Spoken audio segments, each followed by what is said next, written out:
See? Told you they'd be here. Xavier! Oh, and Shiori and Farina too! Ah, Hydro Archon above! If it isn't my darling camera operator and clapper loader! A very happy Fontinalia festival to you as well!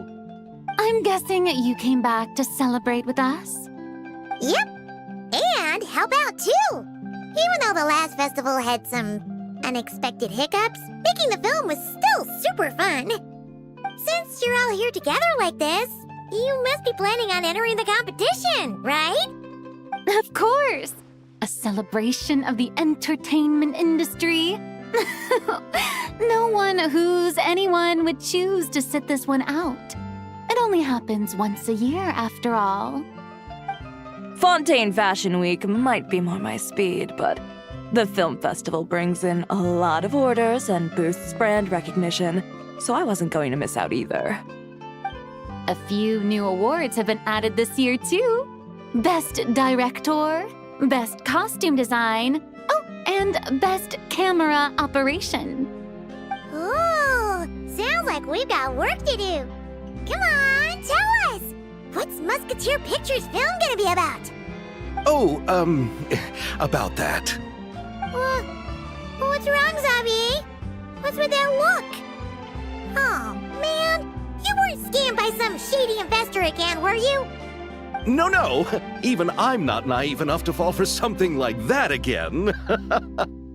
Besides, thanks to the fine people here, Musketeer Pictures has more than enough funds to shoot without investors. And yet problems persist. Huh? What do you mean? Well, we were planning to replicate our past success and shoot a film based on a popular novel. But as we were holding auditions for the female lead earlier today, a striking young mademoiselle wandered in by accident. Her disposition was simply ethereal, the look in her eyes somewhat melancholic. Oh, I wish you could have been there. The awe I felt can scarcely be put to words.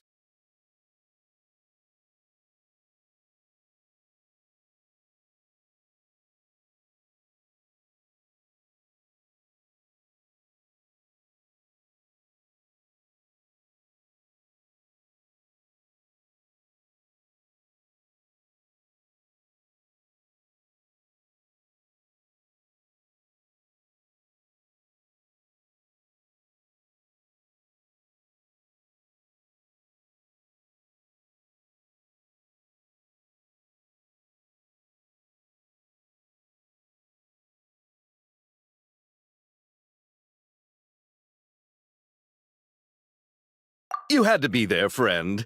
No matter where she stood, it was as if her surroundings, even the air itself, turned into the perfect shot. Guess you found your lead actress, then? No, quite the opposite. My script is entirely unworthy of her. I fear it is. Nevertheless, I couldn't help but approach the mademoiselle to ask about her background and what brought her to Fontaine. What did she say?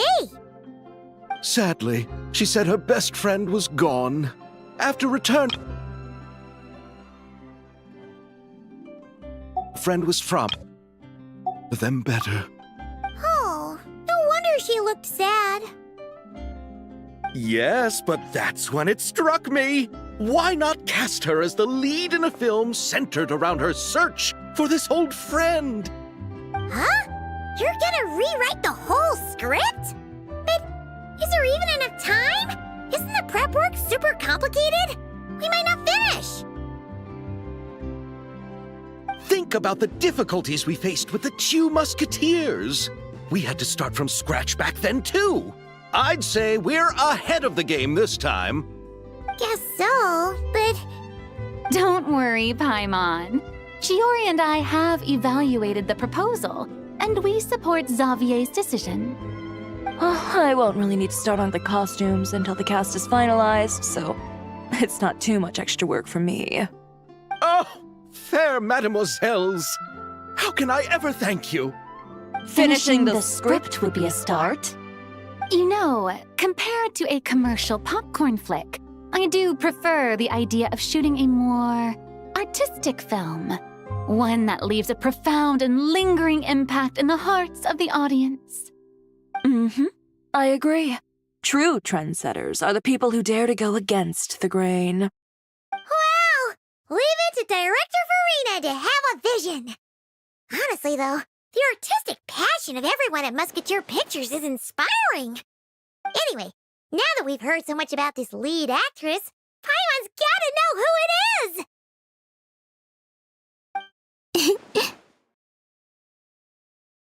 Ah! Columbina!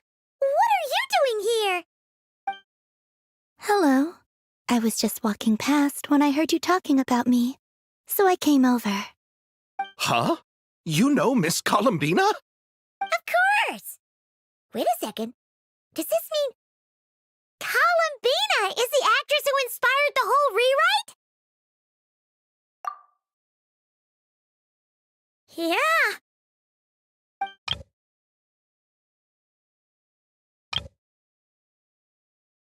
Wait, so did you make the trip by yourself, Columbina? Yes. I mentioned how I wanted to visit other nations once things settled down in Notcry, remember? So I went to the curatorium to ask Nefer for advice. She told me about the film festival in Fontaine and said it might be fun to visit. I spoke to Lauma before I left too, and she thought it was a great idea to get out for a bit. It's just, I received quite different travel advice from the two of them. Oh? How so? Well, Lauma told me to go out and experience new things and make new friends. What a wonderful suggestion! That's how a trip should be.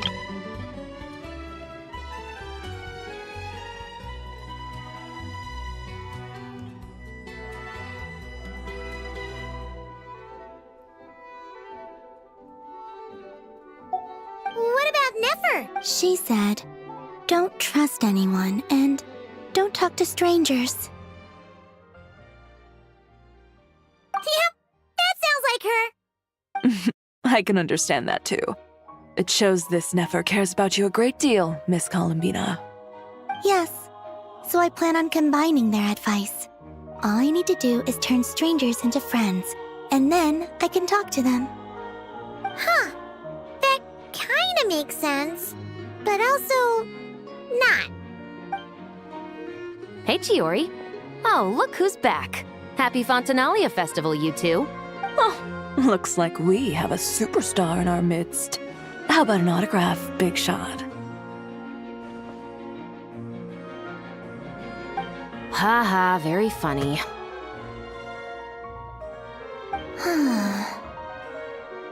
All settled then? Yep, the Duke gave his blessing, and I cleared it with the Udex. During the festival, inmates with good behavior will get a chance to spend some time on the outside. Under the stringent supervision of the Special Patrol, of course. Risley! It's been a while. Happy Fontinalia Festival! Does that mean Veronique and her brother will be at the festival?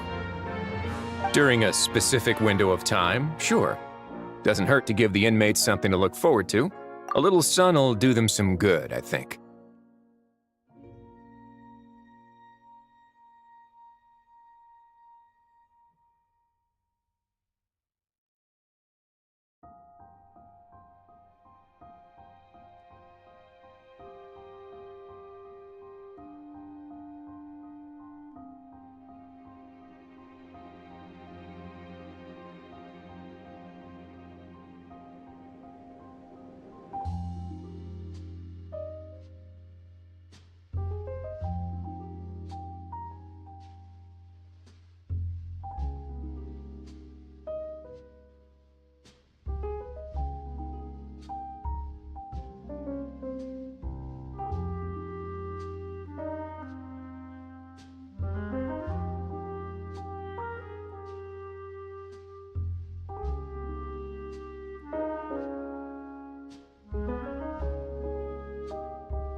This is a friend from your travels, I'm guessing.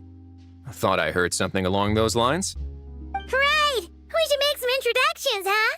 Chevros, Risley, this is Columbina, a friend we met in Notcry. Welcome to Fontaine, Miss Columbina. I bet the weather's been quite an adjustment. Yeah.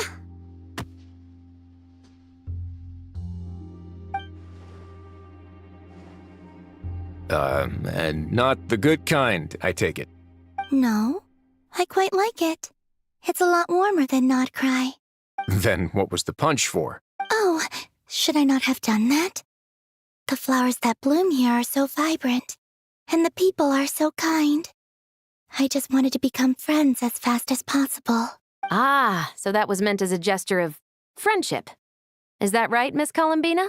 Mm-hmm. Isn't that what friends do? Right. Might have been a bit premature in this instance, though. Your friend here is quite the character.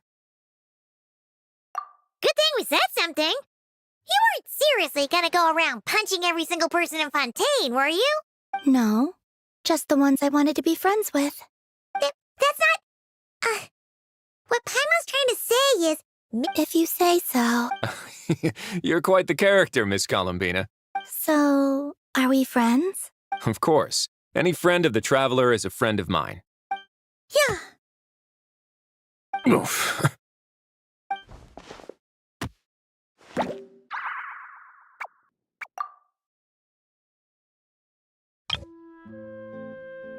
When it comes to friends, you sure know how to pick 'em. So Miss Columbina is the lead actress I've been hearing so much about. The whole thing about her aura is starting to make more sense. You gonna be part of the film this time too, Chevros? That was the plan. But now that Mr. Xavier has changed the direction, I don't think I'm in quite as many scenes. It's all for the best, though. A different crew asked me to help consult on some of their musket work. Oh, sounds like our trusty musketeer is as popular as ever. I'm just going where I'm needed. I'm more than willing to help with whatever this production needs as well. Ah, well, speaking of, would you happen to know if there are scenic locations around the court of Fontaine that other crews haven't booked? The festival's pretty popular this year, so there's not a lot left. You might just have to talk it over with the other in there. I see. Having trouble finding a filming location? Yes, we made a last-minute decision to go down a different route, so the indoor locations we reserved are no longer a good fit. And it looks like all of the best outdoor spots have been taken. You know, I might know a place. Good views, good atmosphere, and no production team has snatched it up. That sounds perfect! Where is it? You want me to reveal it just like that? Come on, let it be a surprise. As much as that sounds riveting, I think we should divide and conquer. You go do that, and Director Farina and I will take Miss Columbina around the city to discuss lighting and styling. Is that all right with you, Miss Columbina? Traveler? Yeah, everyone here is our friend. So don't worry about a thing and just focus on enjoying your trip. Okay. All right, then the Traveler and I will go check out this potential filming location. It might even give me some inspiration for the new script. I'll leave this to the Duke then. Until later, everyone. Maybe we'll run into each other on set. Okay then. Lead the way, Risley. Paimon's not built for suspense. Let's get this show on the road. Who said anything about roads? Huh?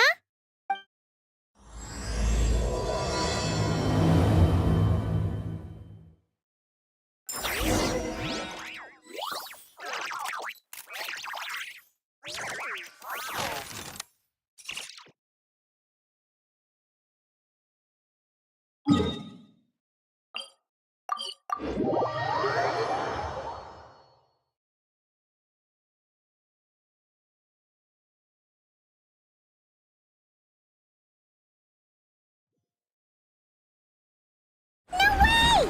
You brought the wing-o-let up to the surface? It'd make quite the grand backdrop for a film, don't you think? Paimon's more focused on the fact that this thing is supposed to be underwater, inside the fortress of Mirapede. True. And keeping up with the maintenance on a vessel this big is a lot of work. It takes a crazy amount of manpower just to keep it up and running.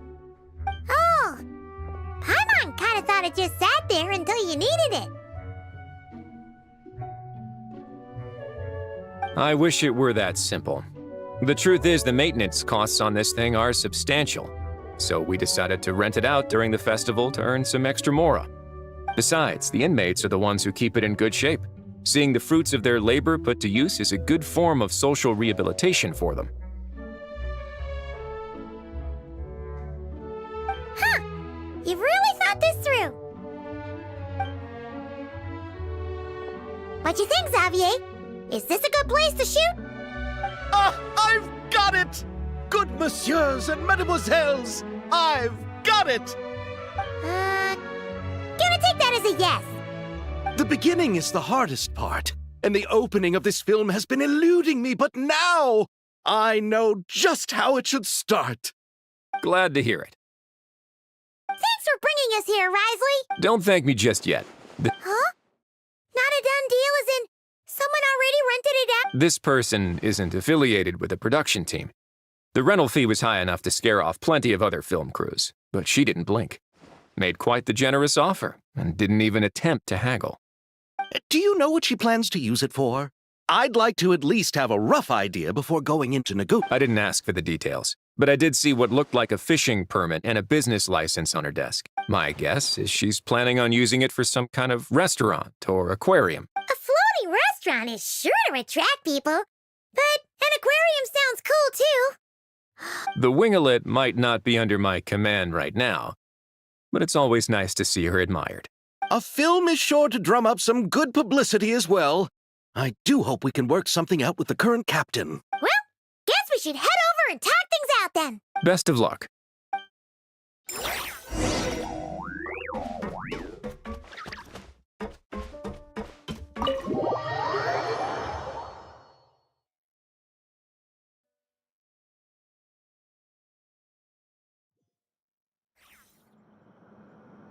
Wow!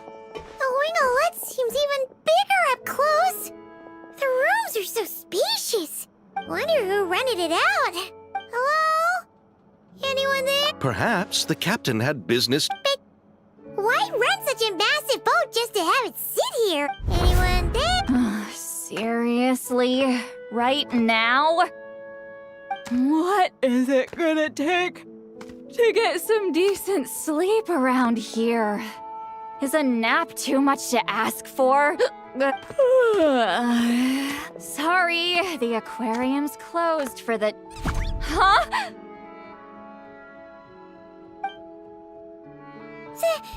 See Lolly? Traveler! Paimon! Hold on. Oh, this is just great. How am I gonna go out dressed like this? What happened to my regular clothes? The wash! I put them in the wash after I drank too much and fell into the fountain. Oh, this can't be happening. Am I seriously gonna go out like this? Think we might have caught her at a bad time. See Lolly? I don't want to hear it. Hear what? A single word about what I'm wearing. No comments, none. Is that clear? Oh, yep. Crystal. Huh? You think so? No, wait, I told you not to say anything. What was... her thoughts. I heard her thoughts. How could I forget about... this is so embarrassing. I seemed a little too pleased to get that compliment, didn't I? Wait, the mind reading went both ways. Does that mean the traveler's hearing all this too? You clearly did. Huh? What did we do? Paimon's not following. Nothing. It's nothing. Let's just move on. Did you need something? You're not here alone, I see. Hello, I'm Xavier, a film director and producer from Fontaine. I meant to introduce myself sooner, I just didn't want to, interrupt. No wonder we ran into each other in Fontaine of all places. You must also be in town for the festival then. That's right. We're helping Xavier with his film. In fact, we were hoping to shoot some scenes on this boat. You're the one who rented it out, right, Seed Lolly? Me? Rent a boat? I wish I had that kind of spare cash floating around. Not to mention the spare time. Don't get the wrong idea, though. I'm not here to sail off into the sunset and live out some cushy retirement life, okay? I'm not that old. Then why you dress like... how did you end up staying aboard the Wingolette? Well, I heard one of my favorite light novels was getting turned into a Originally, I booked a room near the Opera Epicles, but I'm quite particular about... I tried to find a different hotel, but with the thing was... Just as I was worried I'd have to sleep under a bridge or something, I happened to spot a help wanted sign on the side of the road. Oh, so... No, I was hired to man the front desk. The pay is a bit low, but food and drinks are covered. And it includes room and board during the festival. Plus, the job is simple. So I thought I'd give it a shot. Wow. They actually thought you'd be a good fit, huh? What? You don't think I'm cut out for it? All I have to do is tell people the aquarium isn't open yet. Other than that, I'm free to do whatever I want. It's a pretty sweet gig. That's all? Yeah, I was also kinda shocked. But it's not a lie. Head downstairs. Did your boss mention anything about being open to film crews using this space? No. Oh, she's around? What kind of person is she? She's nice enough, I suppose. Pretty reasonable, too.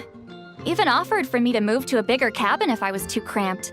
Back at the Masters of the Nightwind, I'm used to being the one giving orders. But working under her doesn't feel like being bossed around. She seems to respect what I think. Wow, she sounds like a great boss. She did tell me she'd rather not be disturbed, though. She's been working on an important project, so I'd keep it brief. Got it. Thanks for the heads up.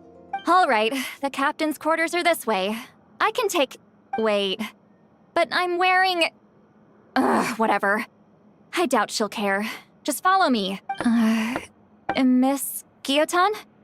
These visitors were hoping to ask you about something.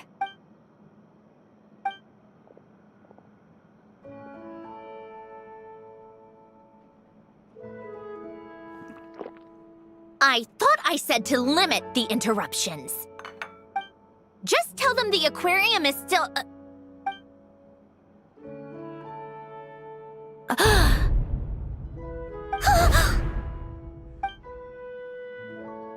Sandrone, you're here? Huh? You know each other? Are you okay, Sandrone? Do you still remember us? Everyone was so upset after what happened. We all missed you so much! Miss Seat Lolly, why don't you escort this gentleman to the reception area for a cup of tea? I have something to discuss with these two in private. Ah, I see. Right this way, Mr. Xavier.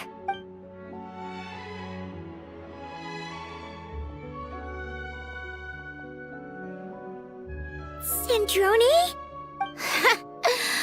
I really can't go anywhere without running into you two, can I? Are you okay? During the battle, your core, it was... Destroyed by that bastard Dottore. That's right. But as you can see, I'm fine now. No major issues. Or at least, there shouldn't be.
have the chance, I just want to say Hmm? thank you for saving me. Huh? Don't get the wrong idea. I only saved you so we could complete that formula and defeat Dottore once and for all. Even if he did crawl back from the grave to make us all miserable again. That doesn't matter. You're still a hero. All right. But it wasn't just me. All I did was lend my brilliant mind to the cause and take care of one part of the plan. Although, I'm not denying it would have fallen apart without me. You got that right. You're amazing. But how did you go from From a lifeless pile of scrap to looking like this? Well, my mom was trying to put it a bit more gently, but yeah. Where do I even start?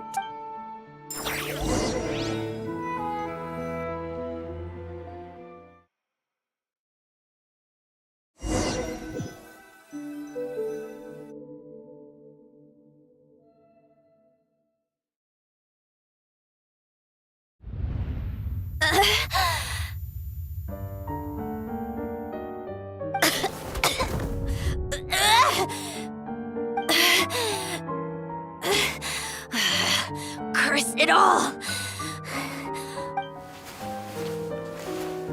Where am I? Did we do it? How much time has passed? I'm not in one of that lunatic's experimental labs, am I? Wait, Fontinian decor. Books from the Research Institute. Phew. One thing at a time. Initiate self-diagnostics. Assess the extent of the damage. Cut power to compromised, non-essential components. Then reconstruct available action modules. Severe damage to the core. Dottore, you bastard. Polonia?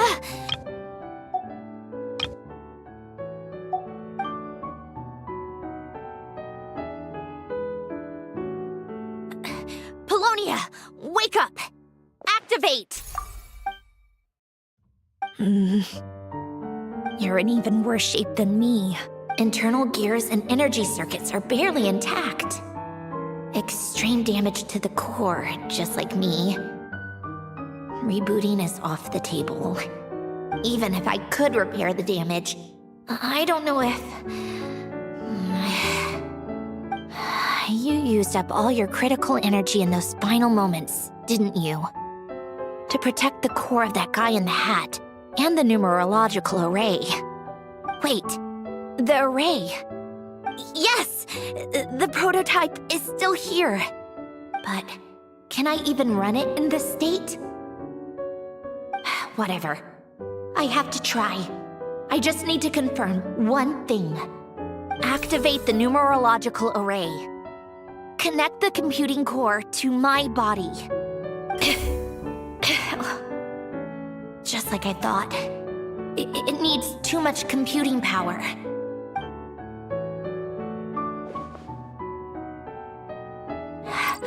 Cut off power supply to all functions except the thinking module. Please. I just need to ask one question. Initiate query regarding the 3 Moon Sisters. How many living moon goddesses are there in possession of the Trilunar Authority? 1. It worked. You did it, Columbina. You made it back. But how did I survive? The self-diagnostics showed damage severe enough to shut me down for good. What triggered the reboot? A built-in message? Only visible after a core reboot. The final gift. Alen! Were you the one who gave me the second chance? But why now? What activated it? What? A vision? Wait, no. It's a stellar linchpin?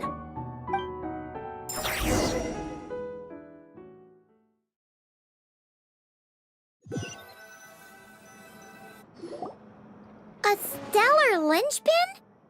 What's that? You can think of it as a rare kind of vision. As for what causes one to manifest, well, that's still unknown. But in Snezhnaya, or in Afatui's research at least, it's believed to have some connection to the third descender.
The third descender?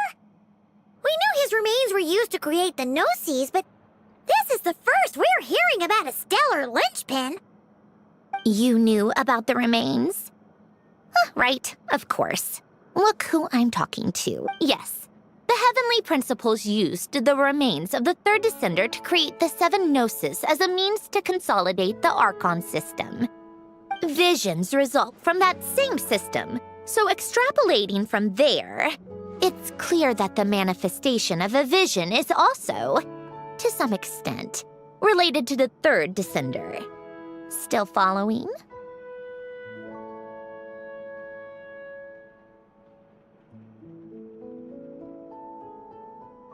For those that wield them, visions serve as a means to channel elemental power.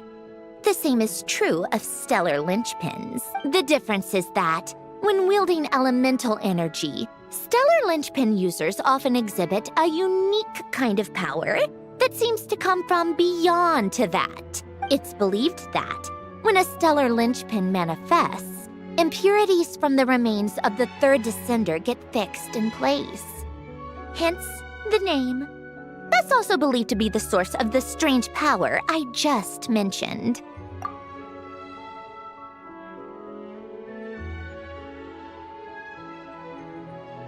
We've heard that visions can appear when someone has a really strong wish or desire.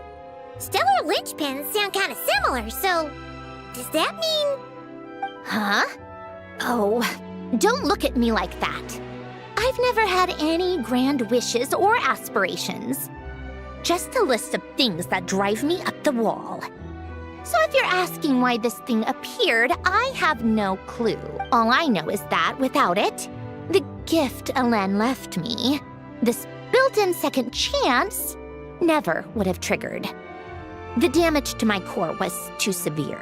But thanks to the stellar linchpin's manifestation, it did trigger. And after my core rebooted, I was able to repair the damage to my body. I also managed to import the numerological array, along with some of Polonia's surviving algorithms, into this form. Wait, does that mean Polonia is... Yes. Unfortunately, Polonia is... beyond repair.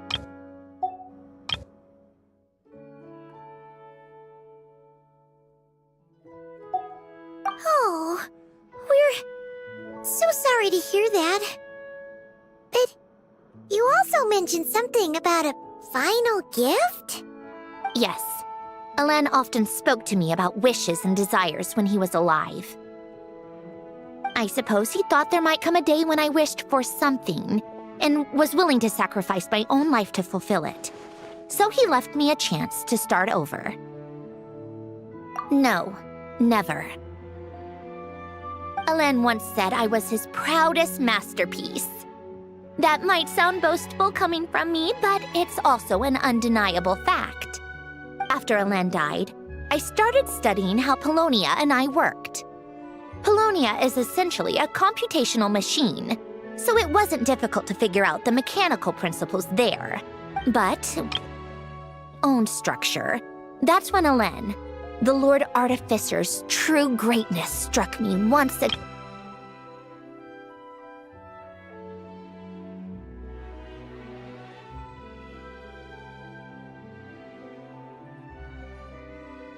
I attempted to imitate it when I created Catherine, but in the end, she turned out to be nothing more than a superficial replica.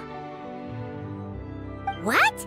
But his creation skill, Catherine, is super impressive. We were shocked when we first found out she was a puppet. No, she's nothing compared to what Alain was able to create. Some of the mechanical principles of my own core are still a complete mystery to me. Keeping that gift hidden wasn't even a challenge for him. Just a shame I had to waste it on fighting Dottore. I just couldn't stand the thought of him coming out on top. Huh, if you put it that way, the world owes me a whole lot then, doesn't it? Wait, but all this still doesn't explain what you're doing here. Risley said you rented the ship and even had some kind of fishing permit? That's because I'm trying to go back to the place Alain and I lived when he was alive. My former home, I suppose you could say. The second chance wasn't the only part of the gift. According to the message, Alain left me a few other things that are stored in the house we shared together. I'm hoping that whatever he left me can help fix certain anomalies in my rebooted core. And help me understand why I received a stellar linchpin in the first place. Okay, so go back then. What does that have to do with fishing? And to think I'm talking to the saviors of Fontaine. Did you forget that the water levels have been rising for centuries? I can't just go back to the place I used to live because now it's underwater.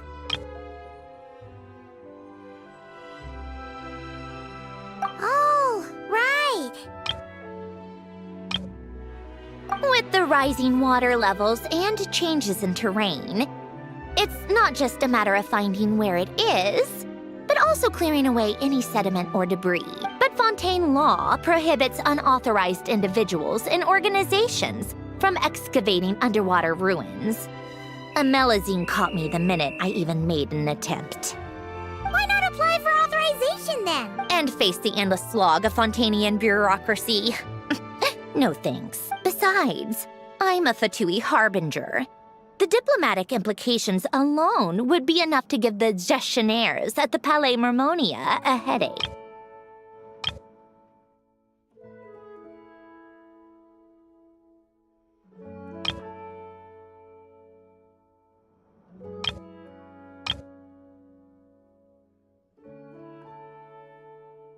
A fishing permit, on the other hand, isn't difficult to obtain at all. Minimal paperwork required, and under the name Guillotin, the application was sent. So you're exploiting a legal loophole? Am I? That underwater home belongs to me. If if I happen to chance upon it while doing some fishing, what's the issue with that? Of course, I do have to catch some fish to put in the aquarium, just in case the gestionnaires come to check up on things. That's also the reason I hired someone to man the front desk. Huh? But isn't that kind of a waste? He went to all the trouble of getting a business license and rented out this giant ship. Just for show? If you want to run an aquarium that bad, be my guest. Use the facilities however you want. Certainly not going to stop you. All I want is to go back home and see what other gifts Alen wanted me to inherit. Hold on. Enough about me. What are you two even doing here?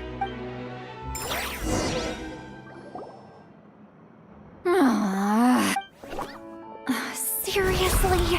They've been in there forever. The reaction when they saw each other was strange, to say the least. You're lucky I was nice enough to leave the room and give them some space. Back in the Masters of the Nightwind, I'm the one who gets to kick people out.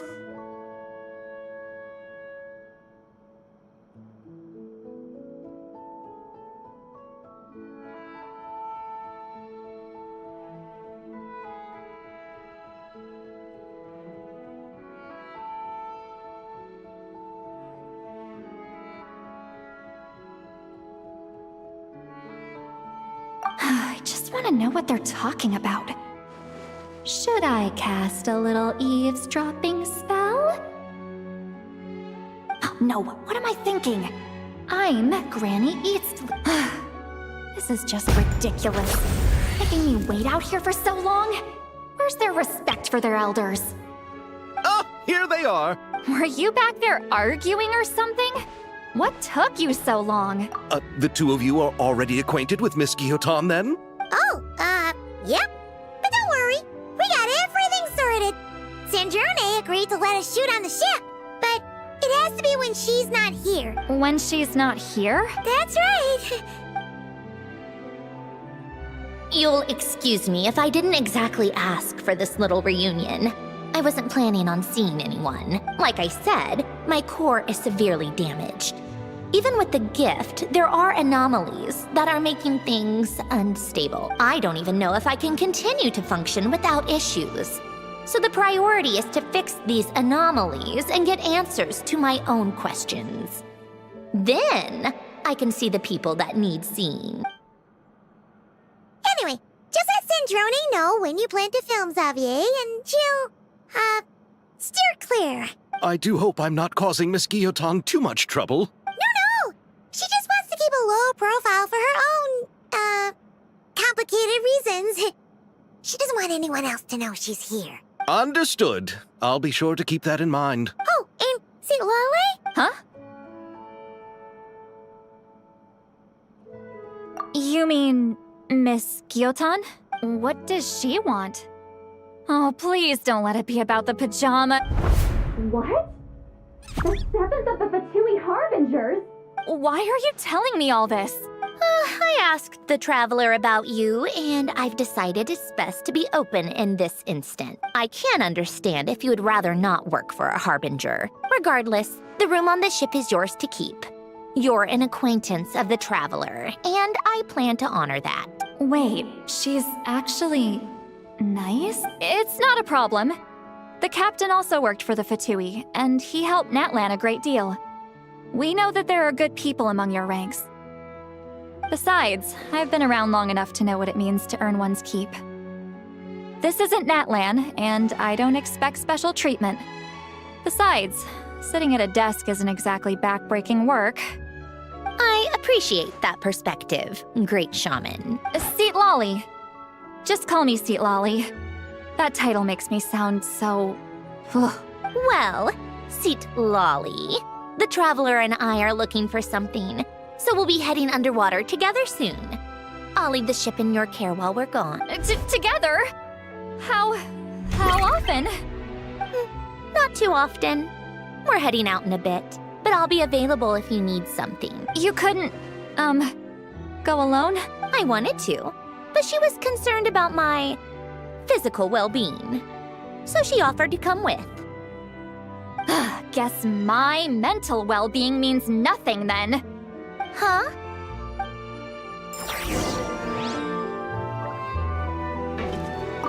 Just be quick about the whole thing.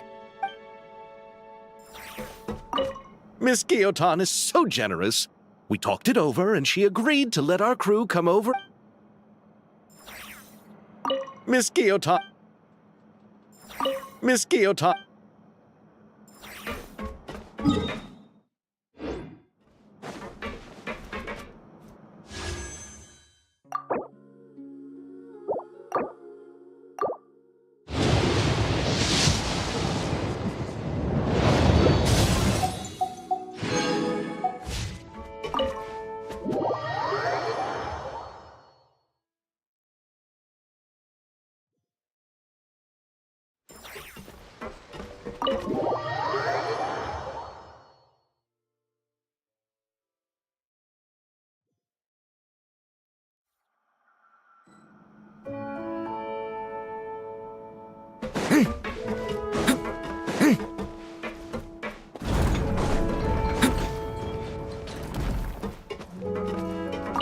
All right. Our first stop is the Beryl region. After Alain left the Fontaine Research Institute, he lived in seclusion somewhere around there.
This place has changed a lot. Guess I really have been gone for a long...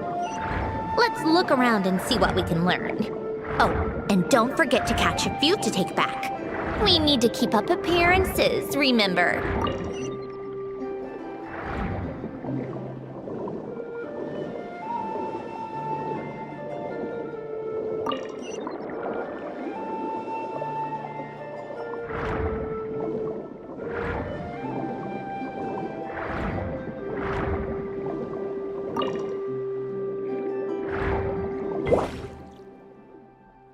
Poisson isn't too far from here, right? It's all a bit nostalgic, I guess. Back when I lived here, all this was still above water. All right, I have a general understanding of the terrain changes and sediment accumulation. We can stop here for now.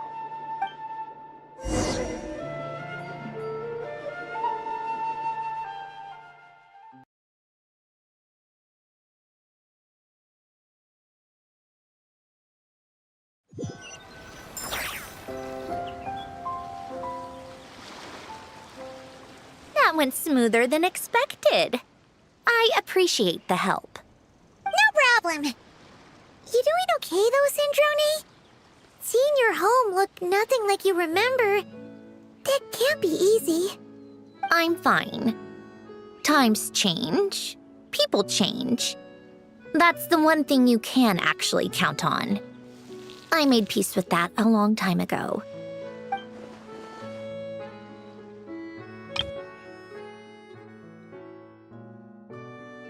You should head back and put tanks. We finished ahead of schedule, so your crew is probably still on the ship. I'll follow in a bit. Right. Xavier said he was gonna test out a couple of shots. I'm sure. I want to take another look around on my own. Okay then. Want us to let you know when the filming is done? No need. Columbina relies on Kuvaki to perceive her surroundings. In Nodcry, her senses are heightened because Kuvaki is everywhere. But here, despite her abilities, her range of perception should be equivalent to an average person's line of sight. I figured that out back in SNET. That's oddly specific. I have hiding from her down to a science. So, what? Things might be a bit different now that she's merged with the Moon Sisters, but I doubt there's been a drastic change. The point is, you two can head back. Don't worry about me. Okay, if you say so. Come find us on the ship if you need anything.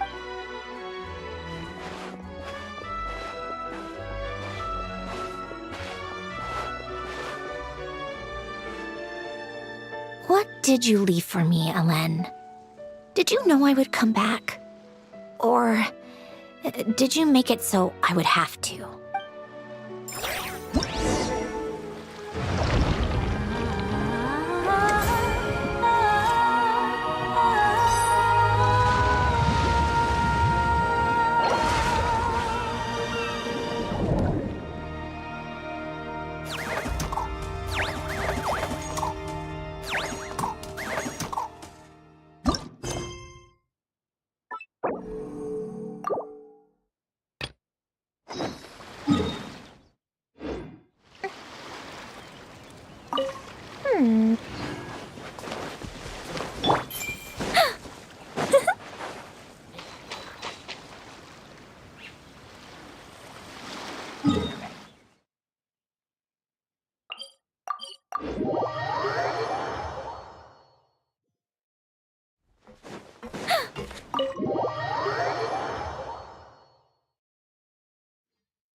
Xavier, we're back!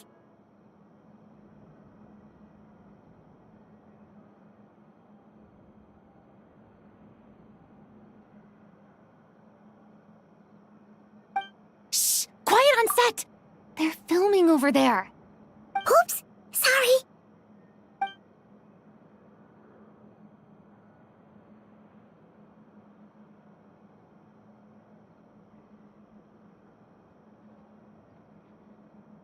What's your take, Detective? Bullet wound to the chest. Gunpowder residue on the clothes. The victim must have been shot at close range. You think it was someone they knew? Yes. It's possible the suspect arranged for them to meet at this very spot. A reasonable deduction. But you're overlooking a crucial clue. What? The victim's pocket watch is missing. And cut! I think we got it! Good work, everyone! Phew, finally. Acting was nerve-wracking for me when I first tried it too. Just loosen up, and you'll get used to it in no time. Chevres! Charlotte!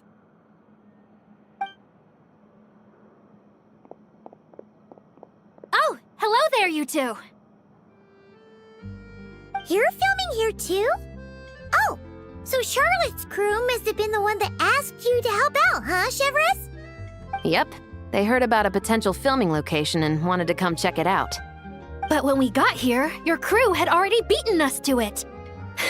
Luckily, Xavier and our director, Lapine Pauline, go way back. In the end, we agreed to just share each other's filming locations. Considering all the last-minute changes, that's just what Musketeer Pictures needed. For sure! Based off the scene just now, you must be the star of the film, Charlotte! You bet! This detective costume really suits me, don't you think? Oh, for sure. You're already right at home lurking in the shadows taking pictures of this and that. Add a notepad and you're practically method. Thanks, Miss Chiori. I appreciate the compliment. That didn't sound much like a compliment to Paimon. So this is a film set? It looks like a very happy place. This must all be quite new to you, Miss Columbina. Yes. I watched a few films with a friend once, but she thought there was no point if I wouldn't open my eyes. So she stopped inviting me. Looks like I missed out on a lot. True, but being an actor seems like a tough job. Huh? Most people would swap lives with an actor in a heartbeat. The lifestyle is so glamorous, and the pay is more than generous. But they have to act out lives that aren't their own, with the whole world watching on in judgment. If they don't do it justice, it must feel like they're letting people down. That's exactly how it feels. This young lady has quite the unique perspective. Well, that's true. But these actors are here because they want to be and they think it's fun. Most of them, at least. Not to mention, the film we're shooting is based entirely on you, Miss Columbina. You just need to be true to yourself. I don't have to pretend to be someone I'm not? Not at all. Authenticity is what we're after. For example, this first scene opens with you on the boat, sailing to your friend's homeland. You just need to think about that moment in the story and picture how you would feel. Oh, okay. We're all here? Wonderful! Let's head to the deck and get shooting. Oh, and this is for you, dear Paimon, your clapperboard. Whoa! Is this the same one Paimon used for the Two Musketeers? The very same. I saved it just for you. Thanks, Xavier! Feels like being reunited with an old friend. Of course! That said, I have a different job. Our film is focusing on a single protagonist, so conveying the subtle changes in her state of mind is of the utmost importance. In addition to the actor's own performance, another way we can convey that is through lighting. Huh? But there's already a lighting specialist, isn't there? Yes, but it's clear the Traveler and Miss Columbina share a deep bond. You might have a better chance of understanding her frame of mind in certain scenes. Oh, that makes sense. So, what do you say? Willing to take on the role of lighting? Then we'll combine them! You can be the chief lighting and camera specialist! It's settled! I leave the job of translating our leading lady's inner thoughts in your capable hands.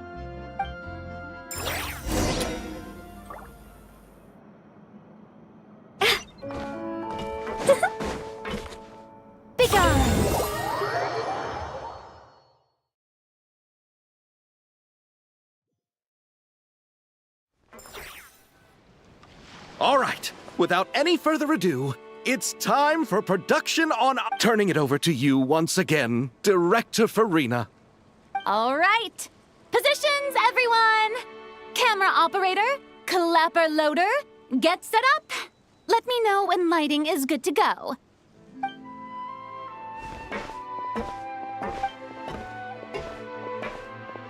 All you need to worry about, Miss Columbina, is hitting your mark. Other than that, just focus on immersing yourself in the emotions of the moment. Okay. Good. Lighting, are we ready?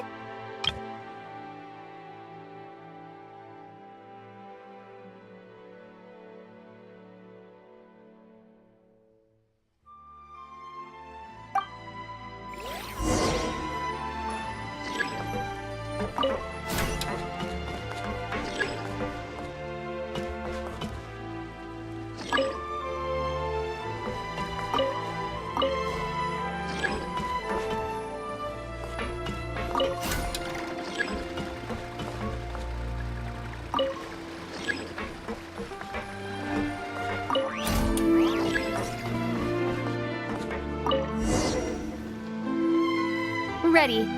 All right, quiet on set. 3, 2, 1, action! This is her homeland. Columbina. Cut! The emotions I'm looking for were definitely there.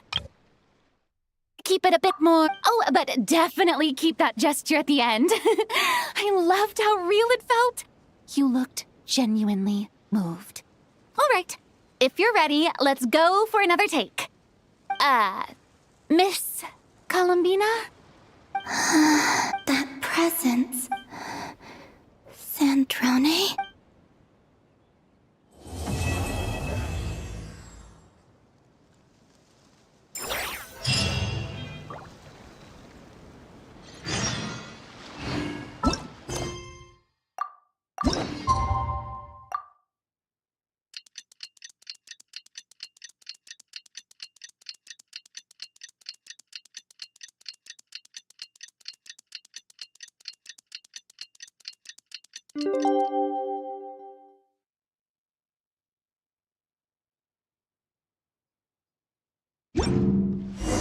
Sandrone said that if everything goes smoothly, Do I she'll be sense able to pinpoint treasure? the exact location of her home today.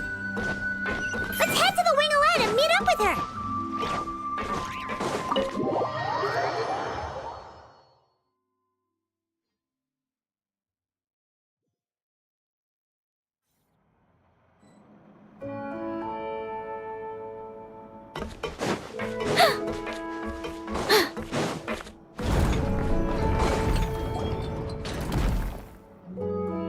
Ah, you're here.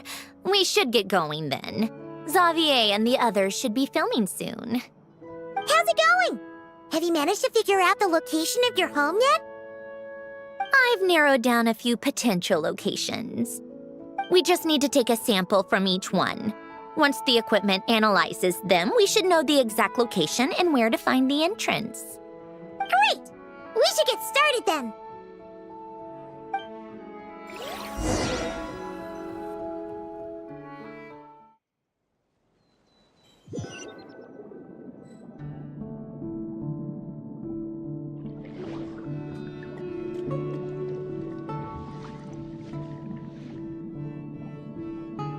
All right, let's get a move on. That should do it. Let's head back. The filming should be just about done. We made good time. We might even know the location by the end of the day. You sound pretty happy about that. Do I?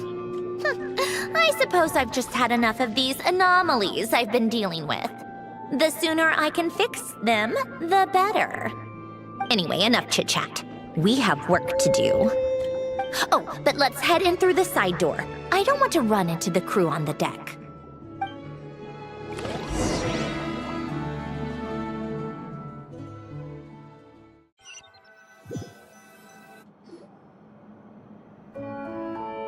All right, now we just need to wait for the result. Since we have some time to kill, I suppose I might as well see how this aquarium of yours is coming along. You seemed quite enthusiastic about it, after all. It's really coming together.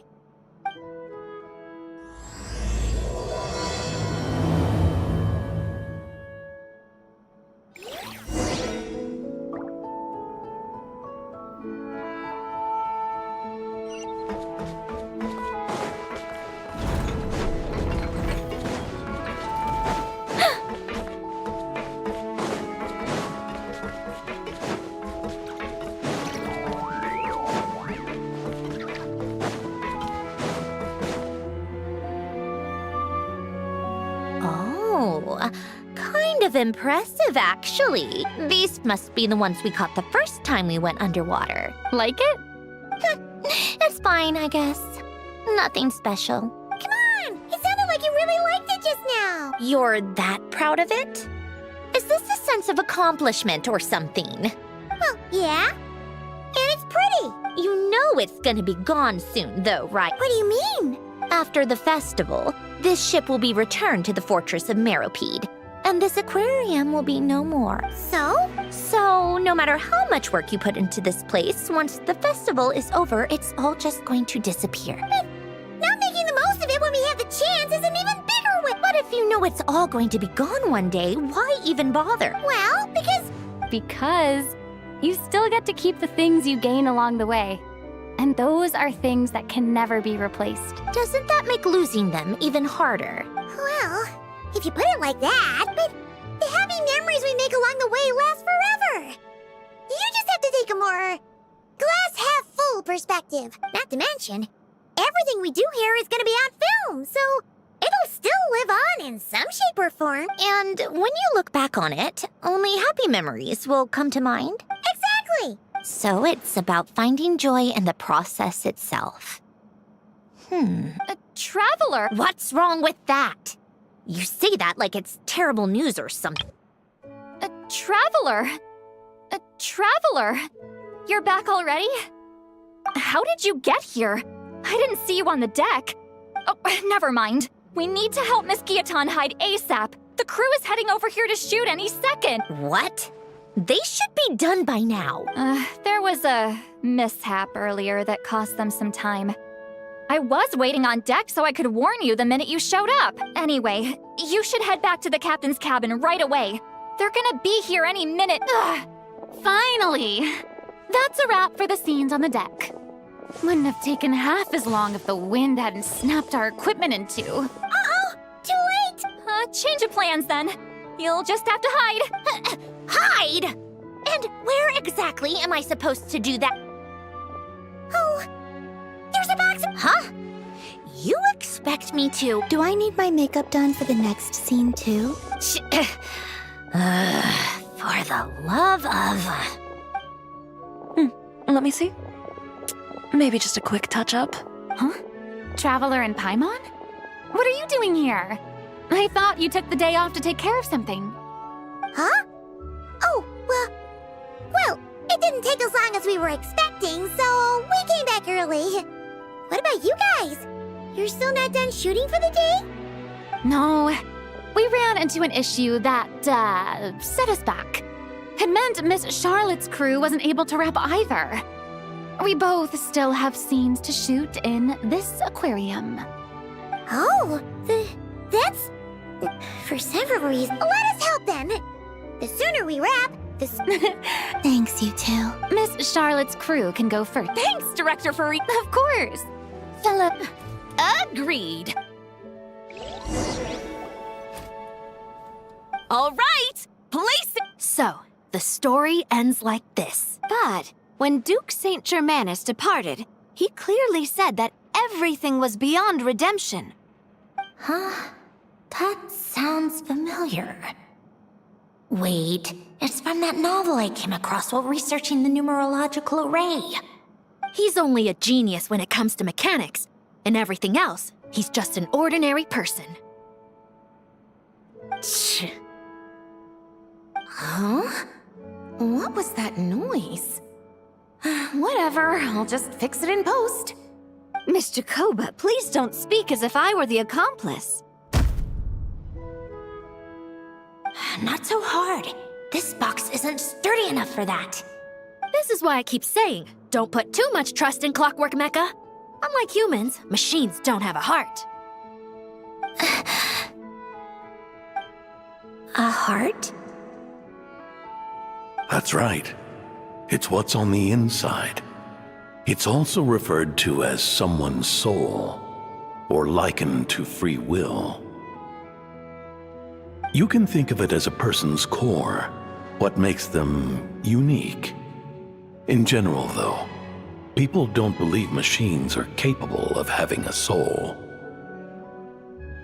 You said my emotion module was faultless. It is, but that's not quite the same thing. Do you think I have one then? A heart? I don't think so. I know so. The question is, do you recognize it within yourself? That's where you're wrong. I can't believe this. Forcing me to hide in a box and listen to this drivel. Me.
In the end,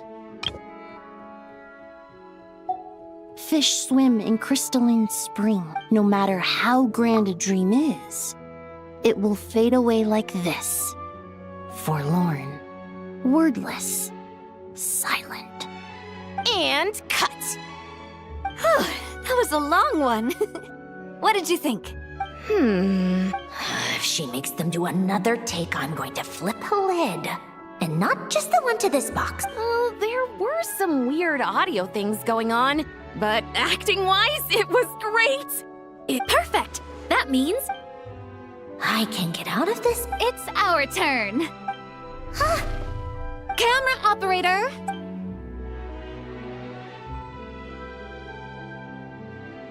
In this one, our protagonist peruses an aquarium in a foreign land and gets swept up in memories of her friend. So, in terms of lighting, that's the vibe we're going. Shoot. Paimon thought there would be a break in Syndrome. Break a leg. Yep, we're headed.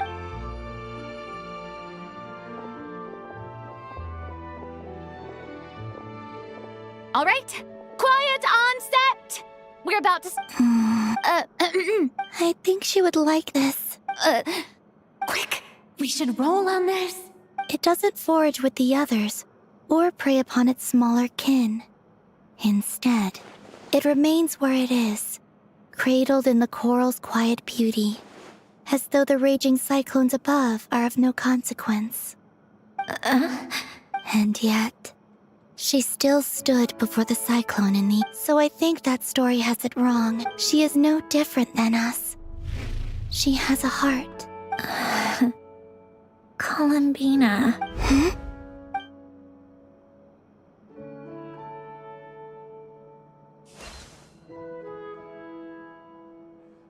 Uh-oh.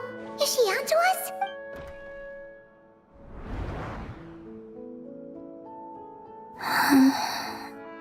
What is she doing? Cut! You okay, Columbina? Oh, yes. I just thought... Why don't we take a short break? It's been a long day of shooting so far. That last take was beautifully organic, though. We can use it as is. No need to go again. Thanks, Director Farina. But I'm fine to continue. You're sure? In that case...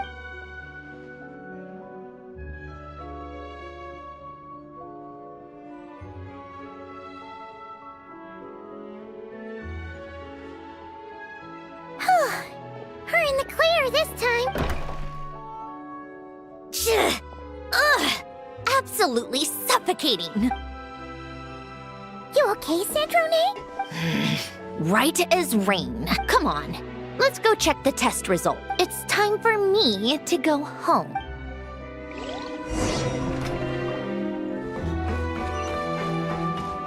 I think not.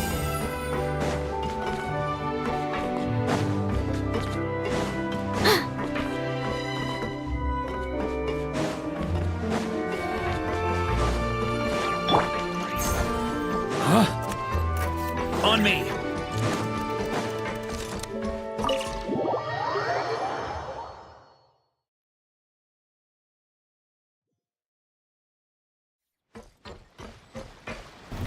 Try to keep up!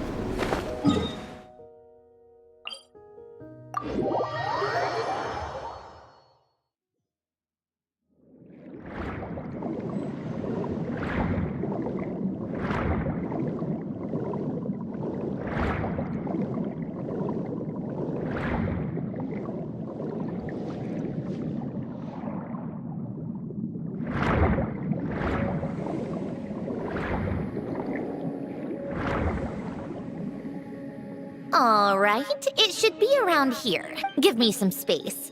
I'll activate the water insulating mechanism.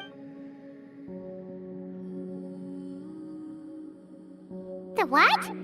Alain, much like Renee, had long predicted that the water levels in Fontaine would rise.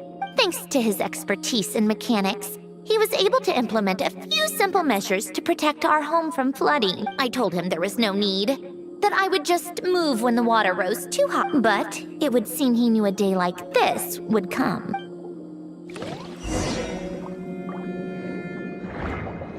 All right, the silt has been cleared away. Go activate the mechanism for the first sluice gate. That will fill the empty middle chamber with water.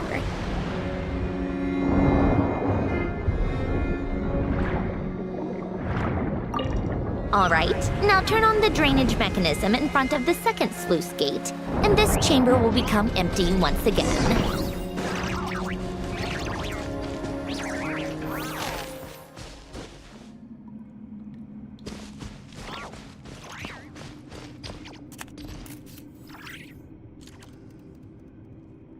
So, this is where you used to live? It's beautiful! There's even a garden! Back when I lived here, it was my job to tend to the potted plants and flower beds. Still growing strong even after all this time. Who would have thought? If the weather was nice, I would take Alain out in his wheelchair and we would go for a walk.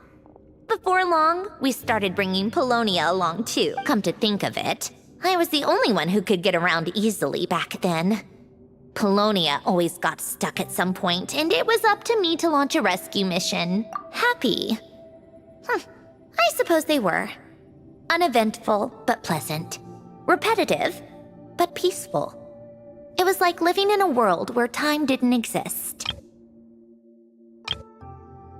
Of course, that was all just an illusion. Death still awaits all of us at the end. Oh, all right, enough standing around. Let's head inside.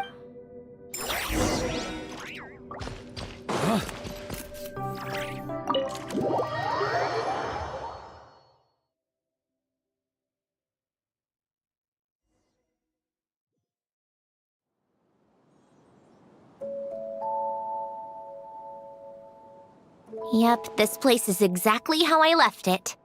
Nothing has changed. What is it? Huh? How did you get... Oh, Arlecchino gave it to you, didn't she? And you... read the whole thing. Just so you know, a lot of that was written a long time ago. At that very desk, to be exact.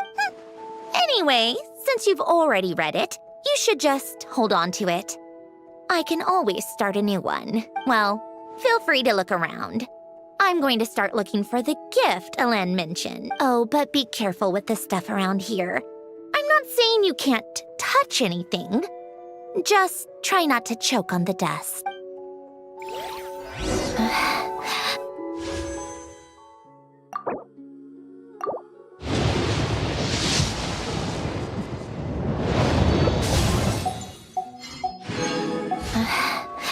Polonia.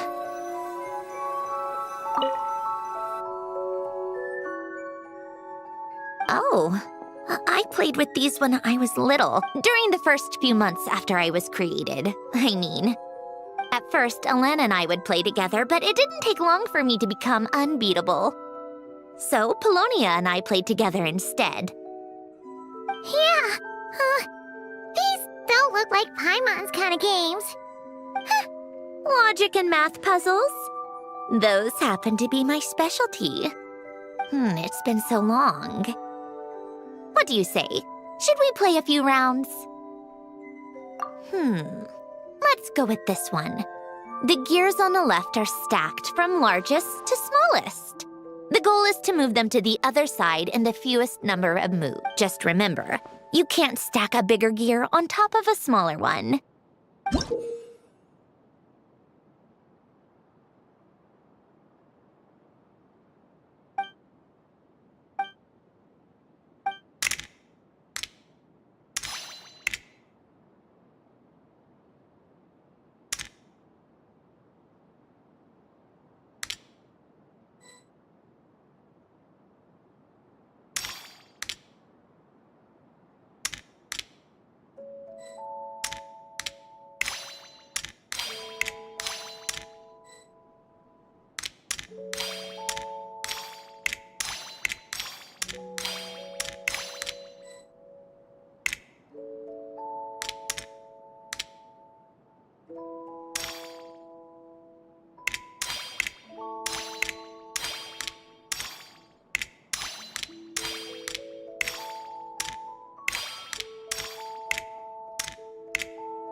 Looks like it took you a few extra moves.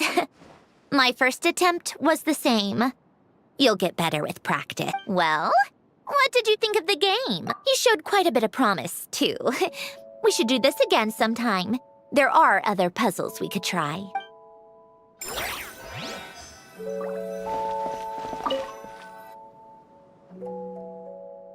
Oh, these are some of Alen's drafts from his later years. Just casual doodles, really. And these are just some unimportant letters. I couldn't be bothered to sort through.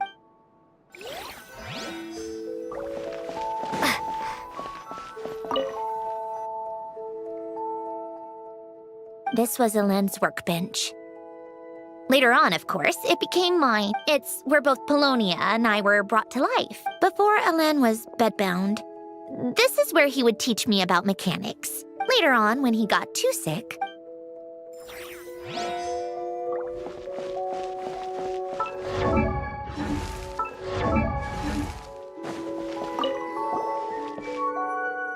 Wait, the people in this picture look kind of familiar.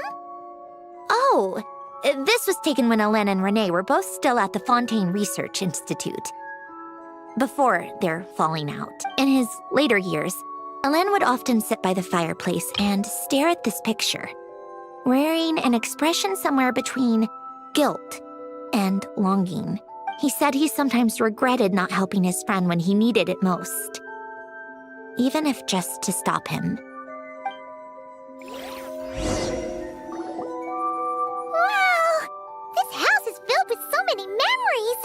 It's so cozy and charming.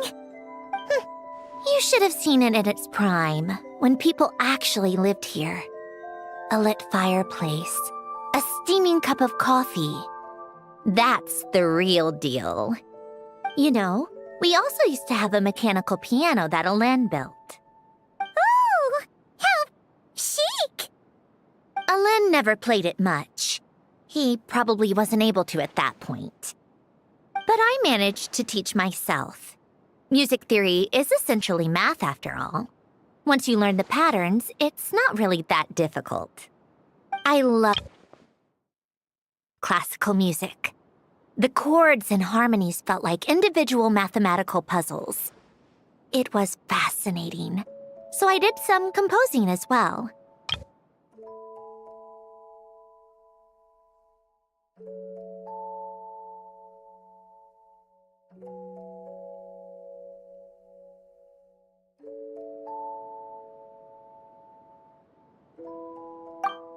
But as Alain continued to deteriorate, even the sound of music began to grate on his nerves. So I got rid of the piano. Aww.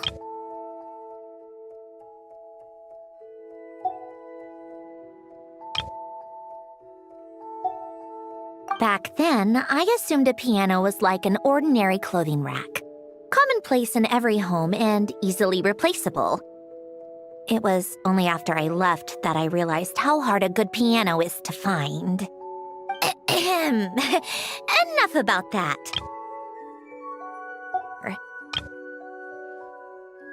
For a few of his personal belongings.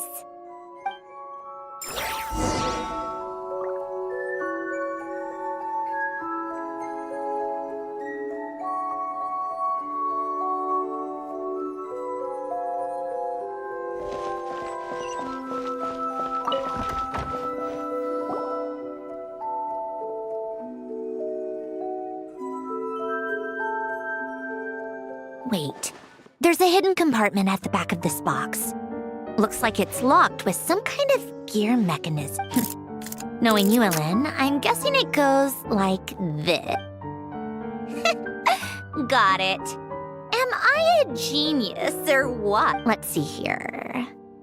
A box? Well, it's heavier than I was expecting. Just how much stuff is in here?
Oh, wait a sec. It's a multidimensional algorithmic core. Alain would use it to store information. Only Polonia and I have access. All right, I'll start looking into the core and the letter. Okay. Hold on. There's another picture in here. This one has writing on the back. A snapshot of you playing among the plants shortly after you were born. You seem to like these flowers a lot. May you grow and flourish just as they do. Huh? Wow! Look how happy you are in this picture. You've changed a lot since then, huh? What's that supposed to mean? Just that you come off kind of aggressive sometimes. Or, annoyed at everyone around you. Well then, people should stop being so annoying. It's not like I'm the one with the problem. Of course not. Oh, here's something else. Looks like a peek today. I solved another math puzzle. No, wait, that's From now on, I should have people address me as Her Highness the Clockwork Princess, unraveler of all reason. Nope. No more of that. I thought I tore this page out.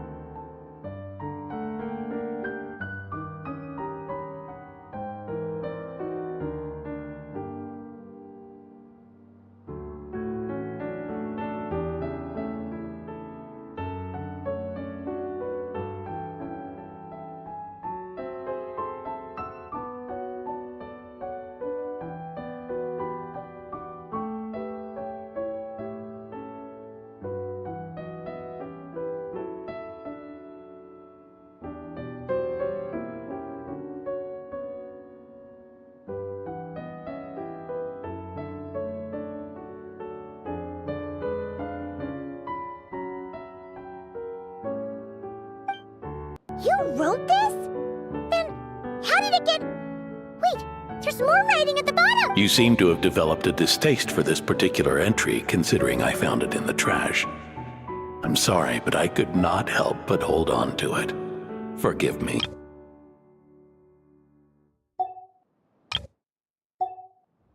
Helen! Don't be embarrassed. Everyone goes through a phase like that. Nonsense. I wasn't even the one who wrote that. It must have been Polonia. That's enough. I told you it was Polonia. You know what? We're done with this. No more rifling around in the box. Just put it down and let me read the letter. To my little clockwork princess. Not another word. Got that? If you're reading this, You've most likely received the gift I left for you. I just hope you didn't stumble across all this while cleaning out my effects or something trivial like that. I once asked if there was something you wished for. Do you remember that? I wonder if time has changed your answer. Regardless, I have another gift. A formula that will allow you to come face to face with the anomaly inside of you. If you even still call her that. Why this gift? To understand that, allow me to wax poetic on the soul once again. I would ask you to stick with me until the end, but I know you will. You always...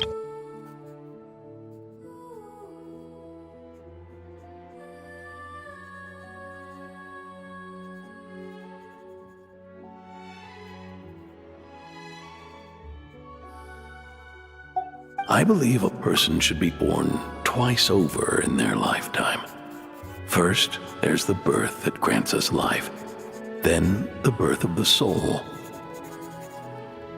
It's a matter of transforming the life bestowed upon us into the life we choose for ourselves.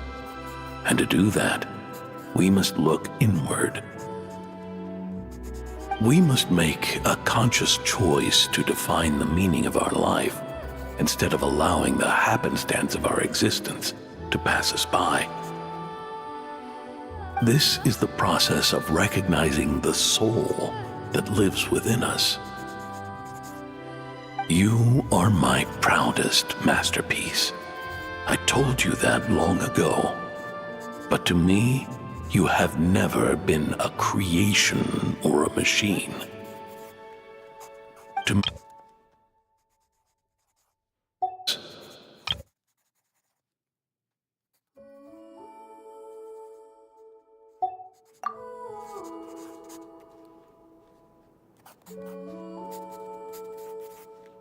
In fact, some theories think of the human brain as nothing more than a machine, and thought the product of its computations.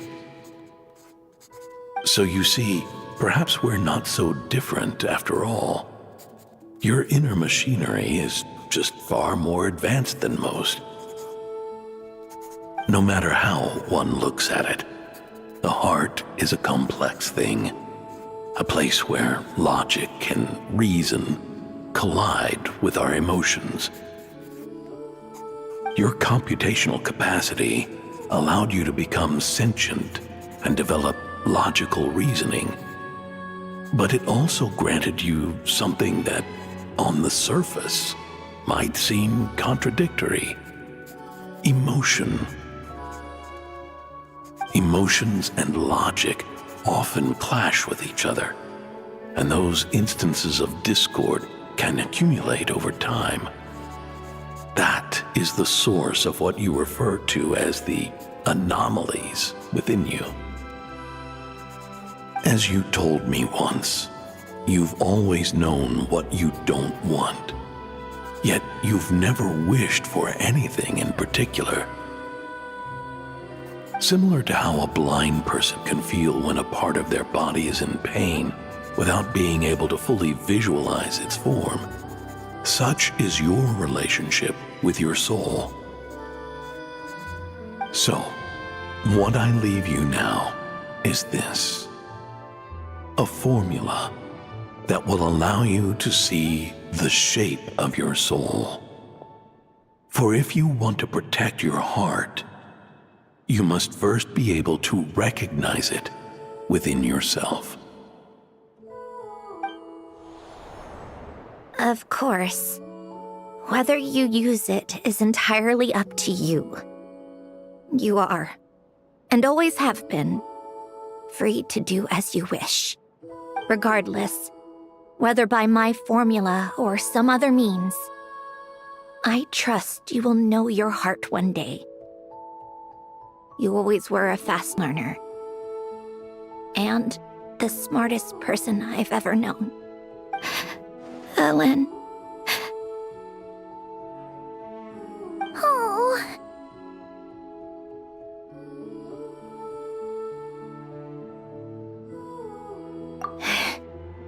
I'm fine.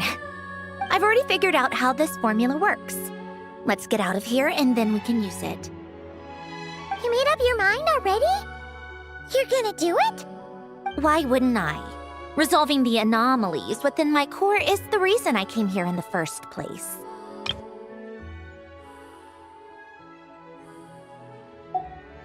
No, I can do this on my own.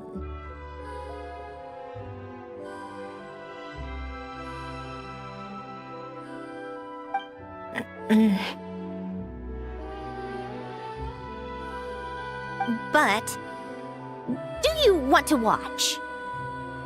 What do you mean? I already know what anomaly I need to resolve. Like Alen said, she's an amalgamation of all the times my logic algorithms have clashed with my emotions.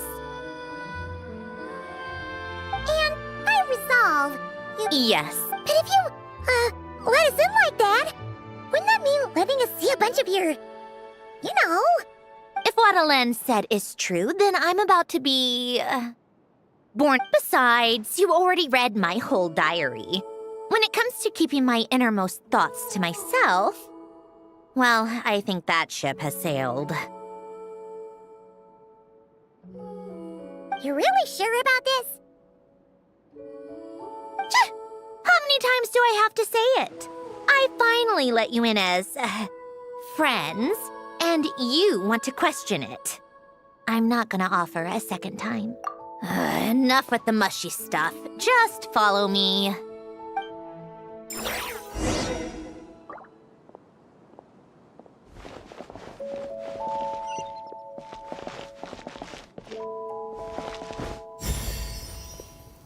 All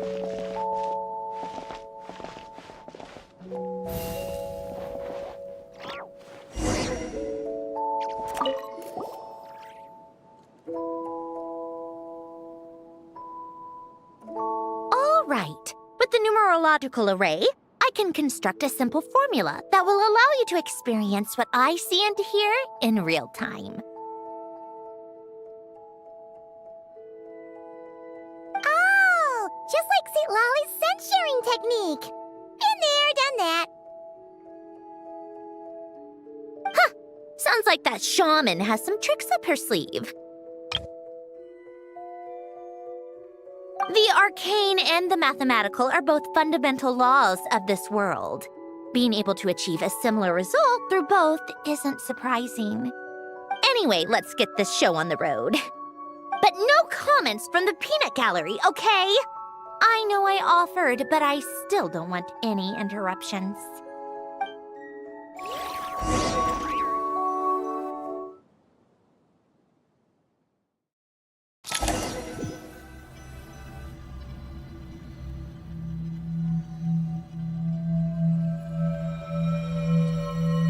Is this my heart? No, it's probably just the result of a lens formula. A space dedicated to resolving anomalies. Huh. But it looked you made it. About time. Is that me? From the past. You just spoke of anomalies. Well, shall we sit down and talk?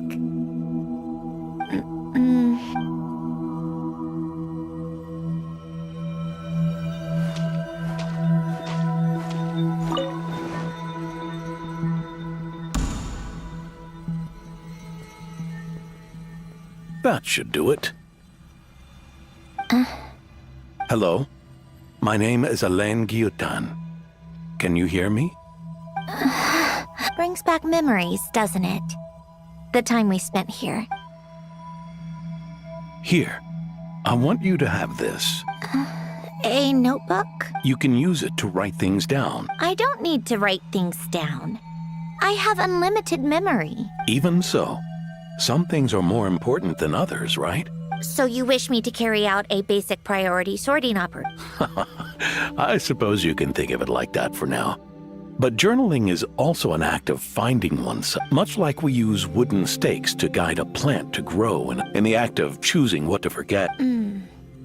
I don't understand. This is where we were born.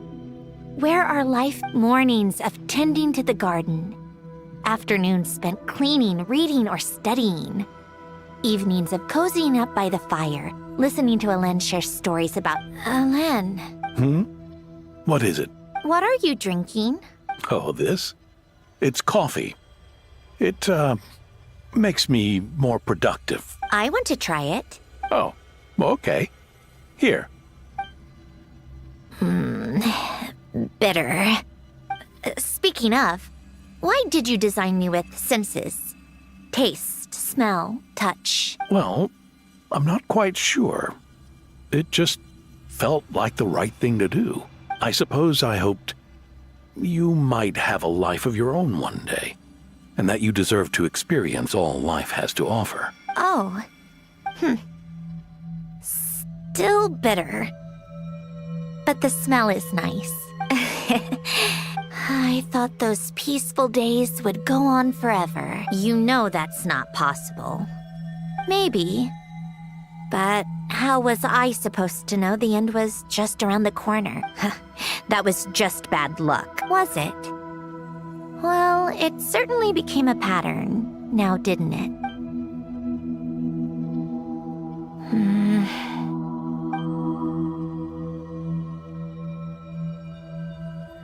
Over time, one of the habits we picked up from Alain was a love of coffee. We even took to hosting tea parties. A machine acting like a human. Kind of laughable, right? I suppose that's just what I'm used to. Yeah, that's just what we're used to.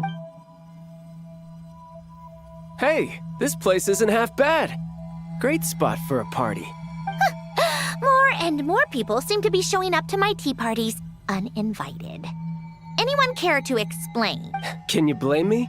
I saw Columbina leading Capitano somewhere, and I had to see what that was about. I had simply asked Columbina where I might find Arlecchino. I have business to discuss with her, and Columbina suggested looking here. Tartaglia and I were unaware that this was a private gathering. Apologies for the intrusion. It won't be for long. Whatever. Just add it to the list of annoying things that have happened today. What's one more? Since you're here, you might as well stay for a cup of tea. See? Told you she wouldn't mind. Much obliged, Sandrone. Well, look who we have here. Good thing I brought extra desserts. This has turned into quite the occasion. Capitano, I was just about to go find you. Pardon the intrusion. Rest assured, I won't sully your gathering with talk of work. We can have our discussion later.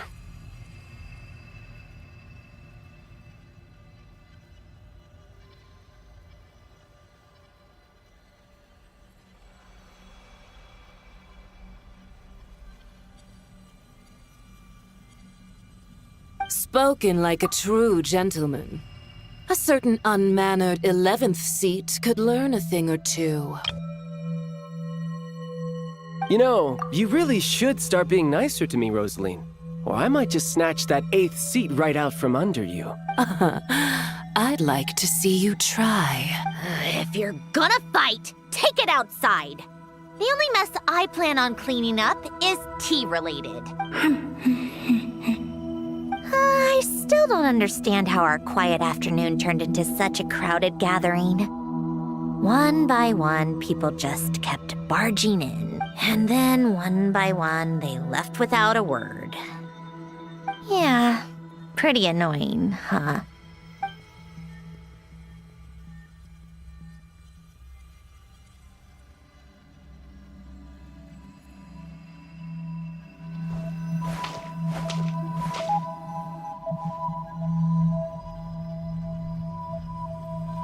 Of all my days with the Fatui, the times I spent with you, Arlecchino, and Rosaline, they were my favorite.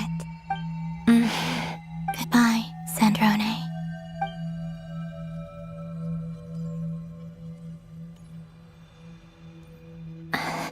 Don't go, Columbina.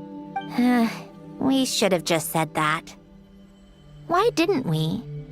If we had, would the story have had a different ending? She couldn't stay. There was no future for her here.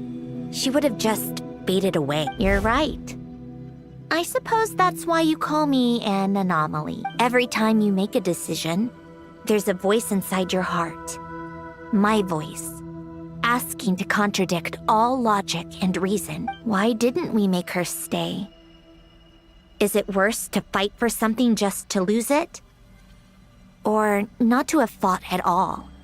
Don't you find it unfair? One by one, we keep losing the things we care about the most. But in the end, whether I want to fight for something or cry over all we've lost, you just push it down and pretend not to hear.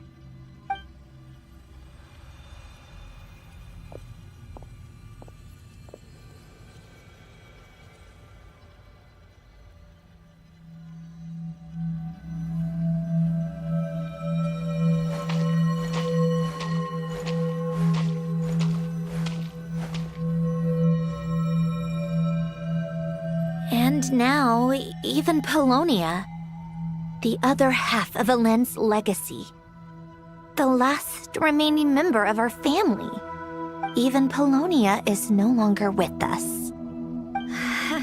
I did everything I could, but it's just like Helen always said. Polonia was one of a kind. There was no replicating what he managed to create. Don't you feel like our connection to the past is fading bit by bit? Like, even the things we have left are slowly slipping away. I suppose. But you can't move through life without having to say goodbye. And even as we experience loss, there are always new things to be gained. Ever so logical. What's your take then? It feels like the more I care about something, the faster the world takes it away. It sounds so stupid, but I can't help it. That's the hand life has dealt me time and time again. Why even fight for something that's just going to be lost in the end? Better to never have had it at all. Better if it would all just disappear. Dark, I know. But the heart wants what it wants. Because of me. Because of what I wish for. I don't think so. Yeah, probably not. What an anomaly wants goes against all logic and reason after all. Well, go ahead and do what you came for. You're here to resolve the anomaly, aren't you?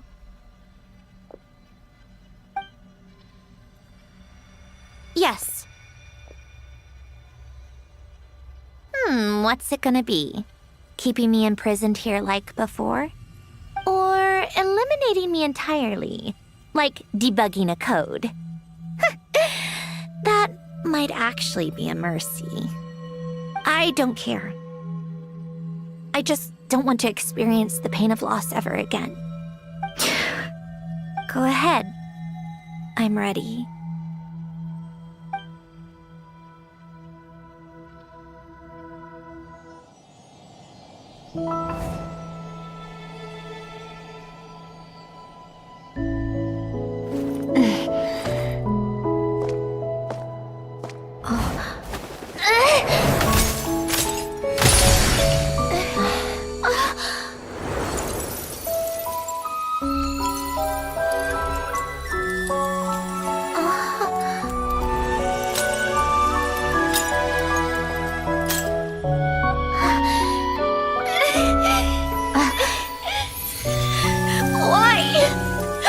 Why do we keep losing everything we care about?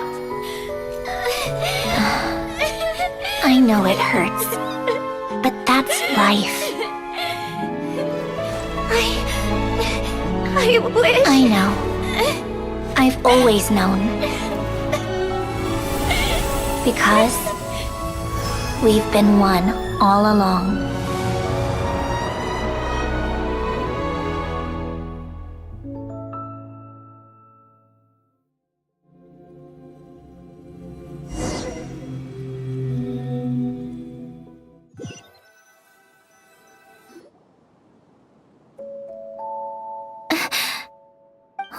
Sandrone? I'm fine. It's okay to cry, you know. Cry? You've got to be kidding me. Save the comforting for someone who needs it, Paimon. The emotional... My emotion module has always been fully developed and operational.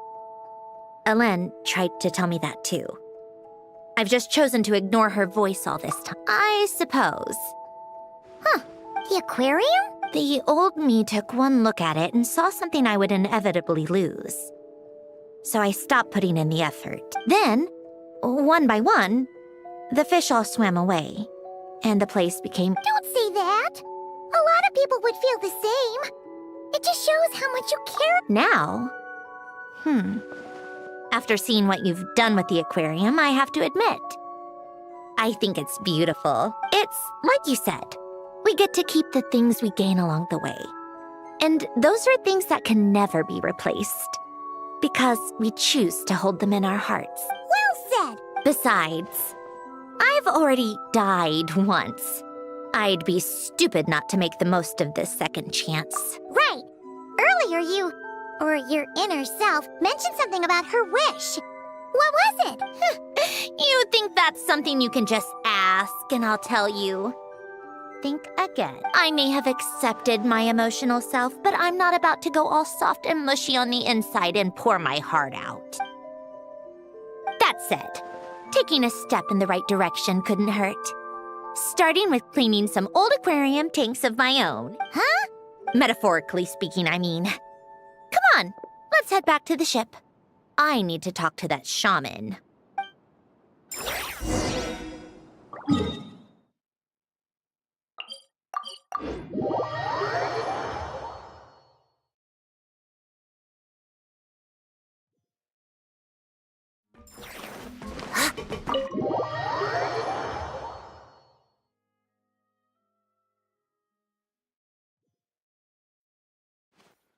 Huh? Resentful lost souls? You couldn't get comfortable sleeping near the Opera Epicles, right? Well, I bet that's why. The Fountain of Lucine is where all the water in Fontaine gathers. So that's where the emotions within the water converge as well. Hold on. If it's souls we're dealing with, feeling uncomfortable should have been just the beginning. I should have been able to hear their voices or something. And under normal circumstances, I'm sure someone of your talents would have. The problem is, these souls are no longer complete. Remind me how they ended up like that again? You mentioned something about them being split apart? Yes, it's called soul severing. Renee of the Nartsitzenkreuz Ordo came up with it. After learning of Fontaine's impending doom, Renee a means for the soul to live on in perpetuity.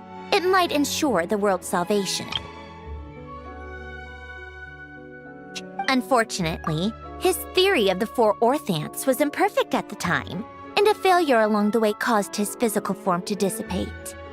Jakob, another member of the Nartsitzenkreuz Ordo, sought to carry on Renee's legacy and restore his physical form. He even used some of the people who stood in his way as test subjects for his...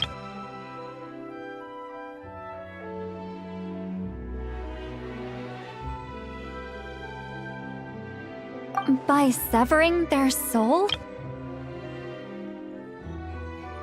Yes. After Renee successfully awakened, the two continued their research, and all the severed souls ended up merging into Renee's consciousness.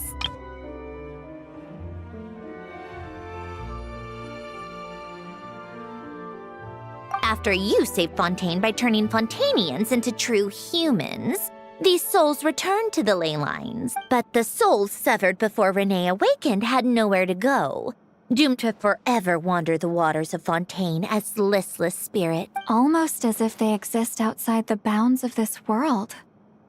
Unrecognized by the ley lines? Not only that, but over time, they began to fuse with other entities. Their inner resentment lured in all sorts of evil beings, which corrupted and defiled them into nothing more than accumulations of... But the full transformation must have been recent. Otherwise, the Udex surely would have noticed. Wait, no, he must know already. That would explain the underwater Melazine patrols. No wonder I kept running into officers from the Mara Chaussee Phantom earlier. In that case, let's go find Nervalette and we can sort it out together. No, why not? For one, the diplomatic castle alone would be a nightmare. Even though I haven't reported back to Snezhnaya yet, I'm not planning to leave the Fatui anytime soon. Besides, with me here, success is a done deal. Involving other people would just complicate things. All I need is for Miss Lolly to help pinpoint the location of this monstrosity. Think you can do it? With my eyes closed. This is what I do. I'm a lot better at it than manning a desk, at least. But, how exactly do you plan on resolving this soul stuff? Even to me, there's no obvious answer. Seems pretty complicated. Just trust me. I have the perfect solution. Oh, all right. If you're that confident, we'll follow your lead. Why the sudden interest in helping Fontaine with this, Androne? You never knew Renee and the others, right? No, I didn't. And you're right. This problem has nothing to do with me. I wouldn't get within 10 feet of the Nartsitzenkreuz Ordo or its members. But in his later years, Elan told me he regretted not helping his best friend when he needed it the most. He...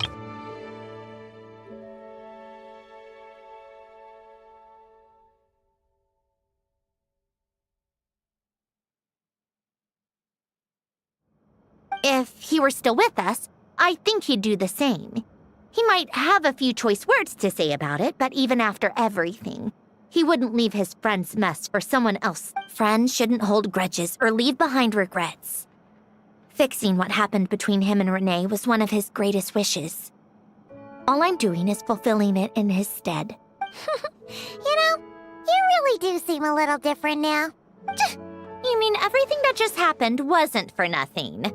Why, thank you for pointing out the obvious, Paimon.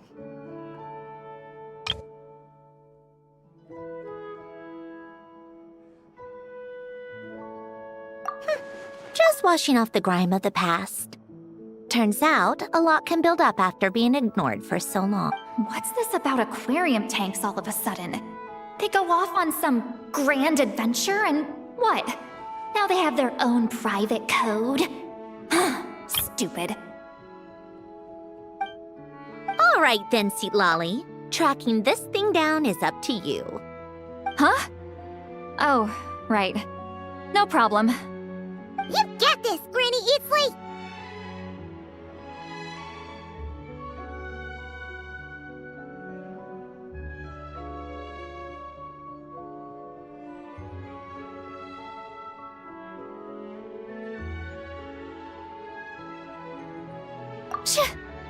You! Come with me to Hotel de Boer for a drink. Right now. Why? Because I said so! Miss Guillotin, I'll report back on the location tomorrow morning. Well, don't let me keep you. All right, you. Time to go. I've got scores that need settling. Huh?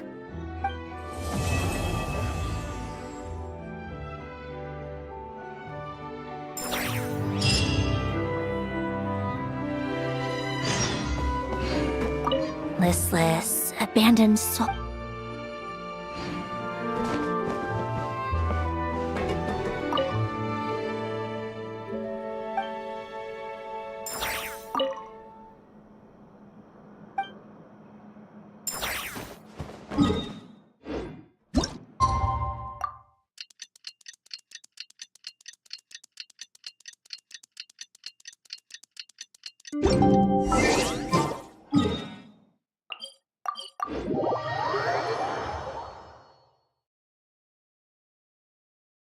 Sandrone!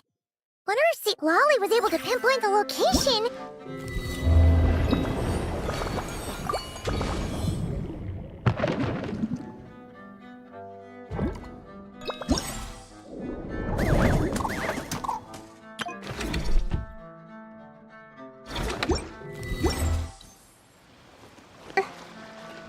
Well, we should know soon. Let's just hope it all works out.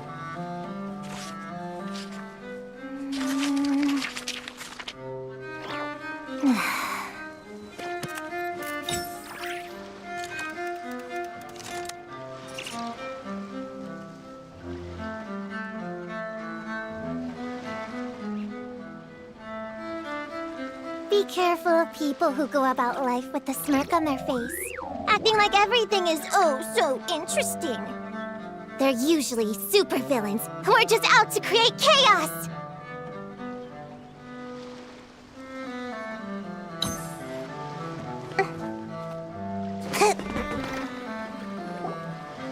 See, Lolly sure drank a lot last night, huh? Wonder if she's even awake. Good morning. Columbina! Oh, you sure know how to make an entrance. We just finished filming a last-minute scene, so I came up to get some fresh air. The others are still down below discussing what the final scene should be. You mean, Howard Chidan? Yes. They're torn between whether the heroine should reunite with her old friend or not. Ah, because the whole point is that she came to her... Yes. Director Farina and Miss Chiori think a tragic ending where the two never meet would be more poignant. But Director Xavier thinks having the two reunite would make me, on a personal level. Of course I want to see her again. Of course I want to experience that moment where we reunite. Even if it's just for the camera. But that means an actor would have to take her place. And that makes me feel... Oh. Huh? Yeah, don't look so worried. Making a film is supposed to be fun. But besides, it's all gonna work out. You can can trust Paimon on that. Or Well, you know. Yep, exactly. okay, I trust you. I'll just focus on having fun for now. Well, well, look who we have here. Traveler and Paimon. Oh, the lighting specialist and clapper loader that never were. Yeah. We kinda went AWOL, didn't we? Seriously, don't worry about it. Everything's going smoothly. You seem to be in better spirits now, Miss Columbina. It's okay. I'm fine. So, what are your thoughts on the ending? We should tie everything up in bows. Huh?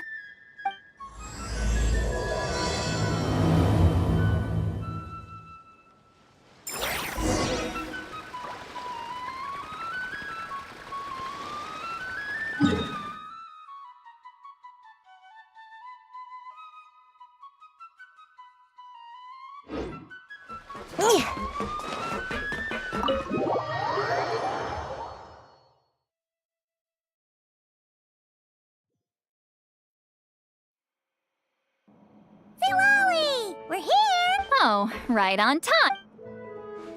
Well, yeah. We weren't the ones who drank. What? Are you suggesting Granny? Really? 'Cause, Did I? Huh. let's see. You spent half an hour bad-mouthing Auroron, half an hour complaining about work. Are they gone? Oh, the crew? Wait, but now that everything with your core is sorted out, what's stopping you from seeing Columbina? She misses you a lot. I just want to deal with this mess first. Besides, this is a perfect chance to make her jump for once. I have to plan it out more. But enough about that. Were you able to pinpoint the location of our target? Of course. When Granny Eatsley promises something, she delivers. Great, let's see. The Morte region.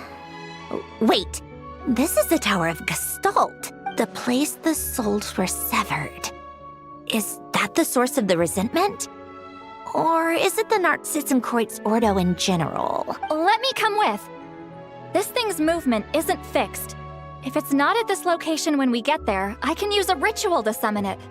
You've already gone to more than enough trouble. I don't mind. These old bones have nothing better to do anyway. Summoning a spirit isn't going to do me in. Besides, if I don't go, they'll just have more inside jokes I can't join in on. All right then. I appreciate. There's no time.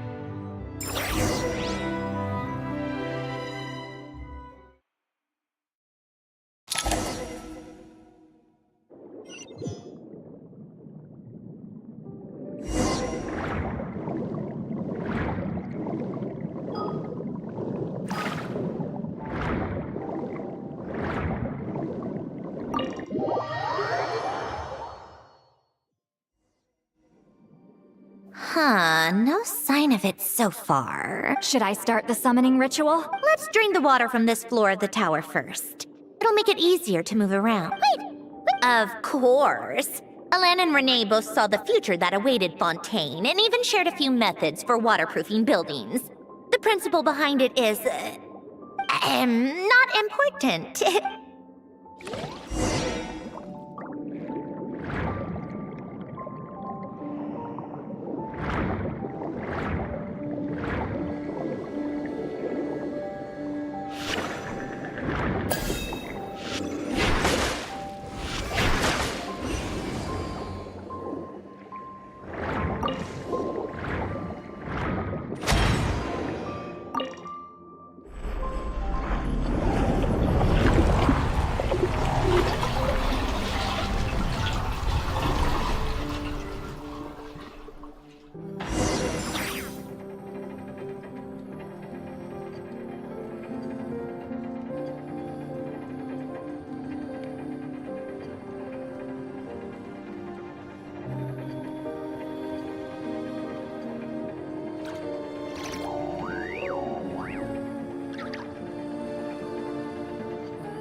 Ready?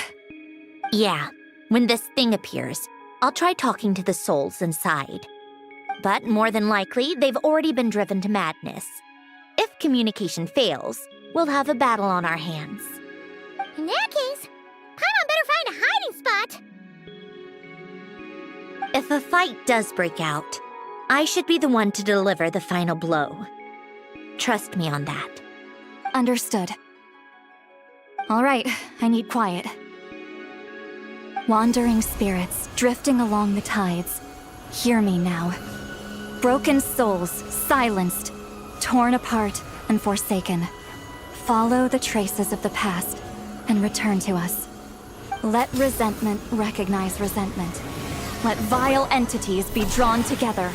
And in this place, take form once more.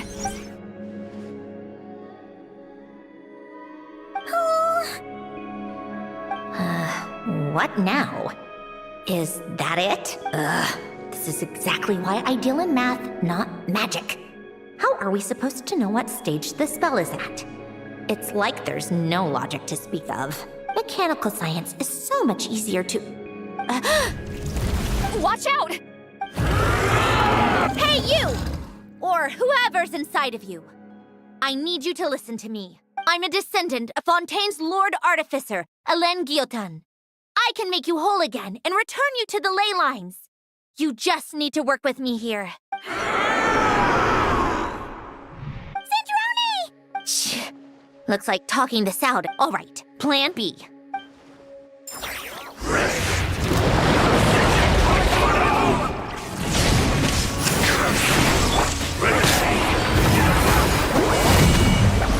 You're cursing out the wrong person! I didn't even know them!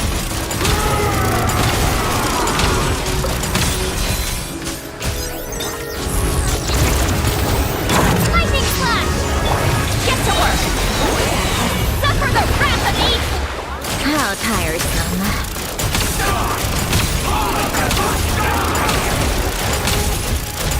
Most of them already did. But you still have a chance to return to the ley lines and reunite with your families. Just work with me here!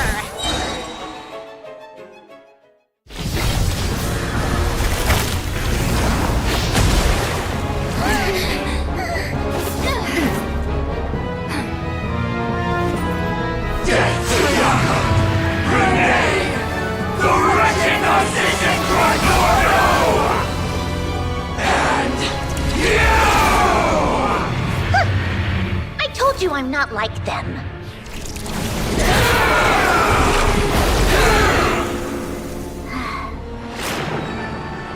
I'm stronger. Inverted. World formula. Reversion.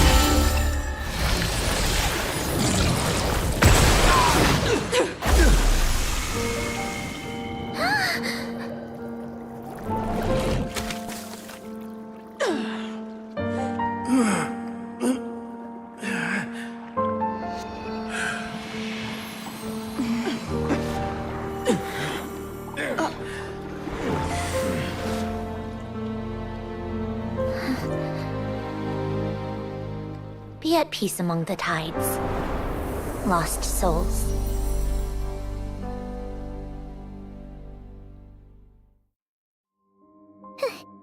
Is it over? Yep, told you it'd be a piece of cake. How did you do that back there? That creature was nothing special. Add a bunch of souls with nowhere to go, a touch of malicious energy, a few impurities, and a whole lot of resentment. And that's what you get. All I did was separate the original souls from the rest of the filth, allowing them to be accepted by the current rules of the world. The principle behind the world formula is divergence. Starting from a point of origin, it deconstructs and reconstructs the possibilities of the world to find certain answers. So, it would follow that reverse calculating the world formula allows us to achieve convergence and restoration instead. Using a numerological array, I was able to do just that.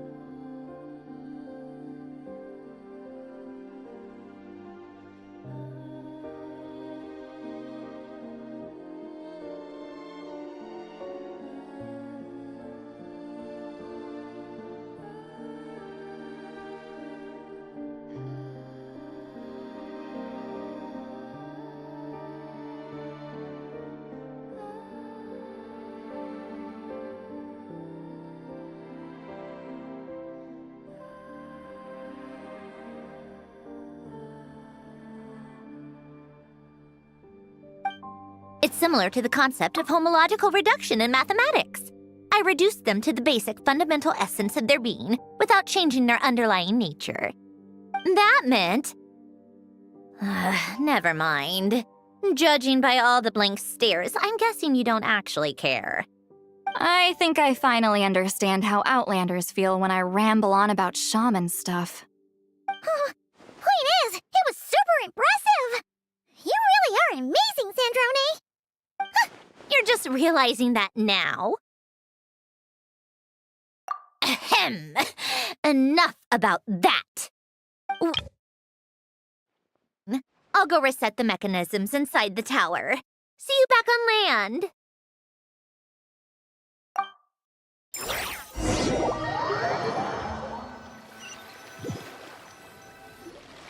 Well, that's one old mess for the books. Glad to have that over and done with. Feels nice to do a good deed every once in a while.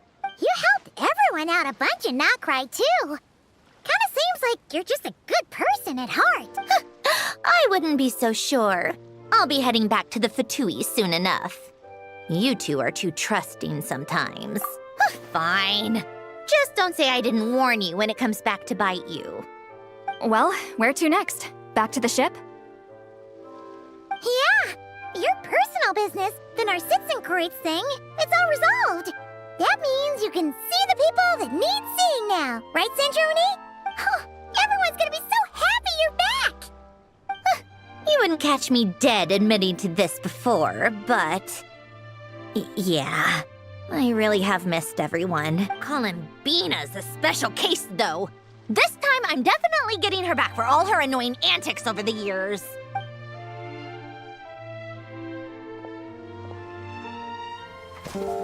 She'll sense me coming from a mile off. How am I gonna...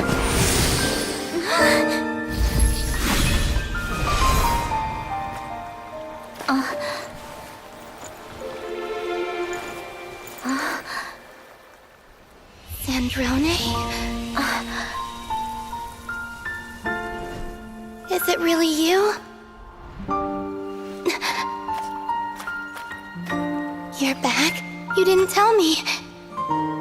You avoided me. Why?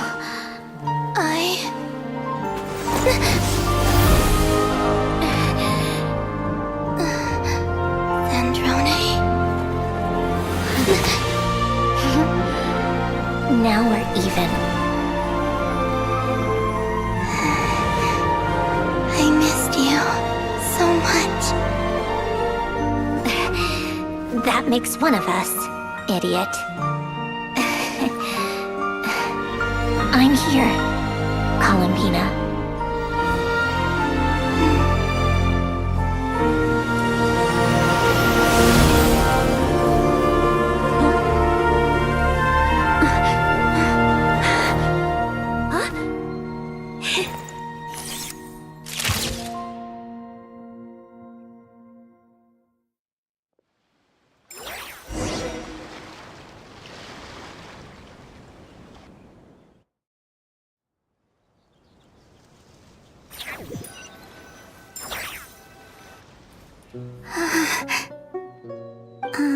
Sandrone. Don't ruin the moment. Or I'll start thinking about how you teleported me to a random location after I explicitly told you to stop doing that. And scene! Bravo! Bravo! We got it! This is exactly the ending I was hoping for. Huh? Where did you just go, Miss Columbina? You vanished! And then the next second you were back hugging this, new friend here. That was all on camera? Yeah. Well, the camera was already rolling and it happened so fast, so yeah. Hold on. This must be... Yep, my best friend. The one I was looking for. I never thought I'd actually get to see her again. I'm just so happy. Plus, the film got a happy ending too. It's all thanks to you, Sandrone. Sandrone? You couldn't stop being annoying for 1 second? Columbina! Ah!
As expected, going to the opera house is the true way to enjoy a film. You get to see the audience's reaction in real time, too. The ending seemed to be received quite well. I can't believe you let us include that in the final cut, Sandrone! You even agreed to help us reshoot a couple of shots. Thanks a million. Most of it was caught on camera already, so it's not like I had much of a choice. Besides, no film I'm in is going to be anything less than perfect. What are you laughing at? Nothing. It was just interesting to see us on screen together. I'm glad this moment is going to be preserved forever.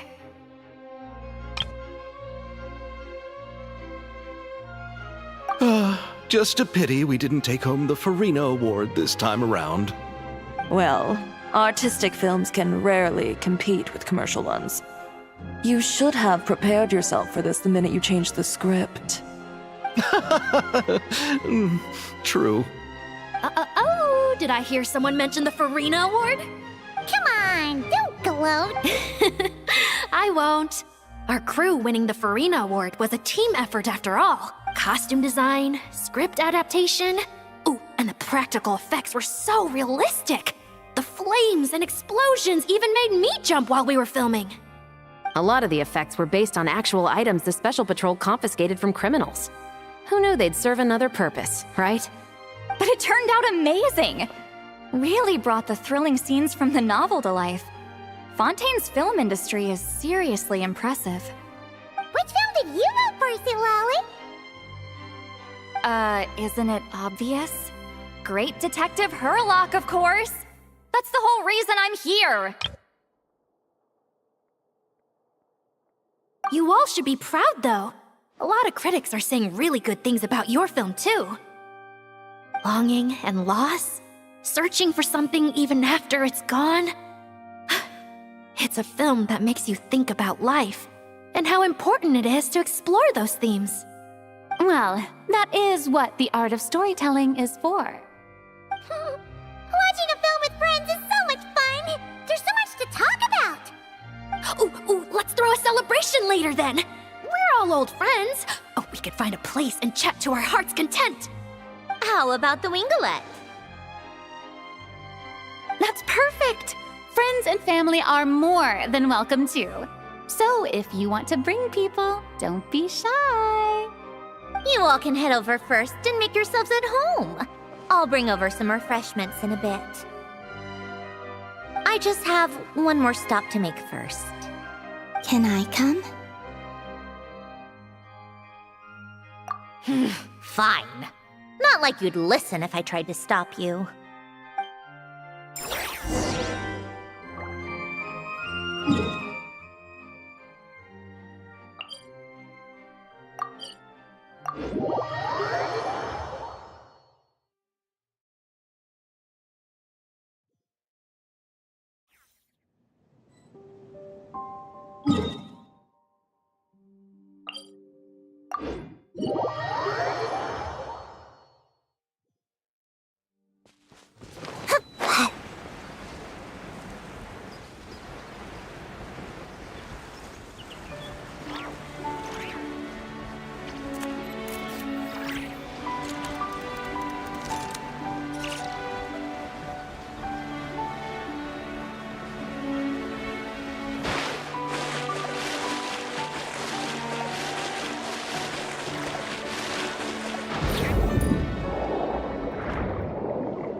Wait, is this?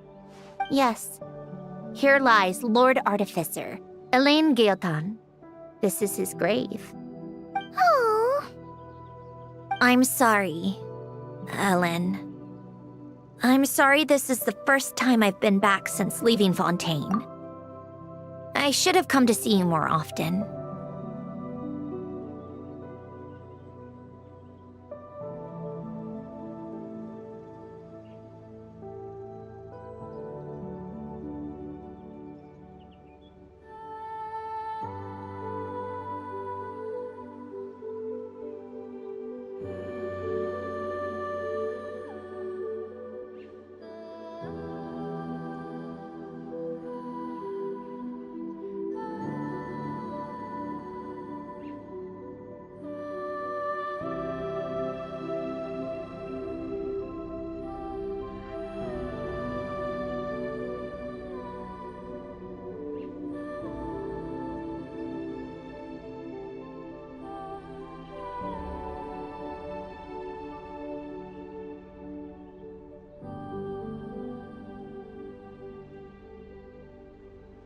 I got your gift. I even cleaned up one of the Nartsitzenkreuz Ordo's messes along the way.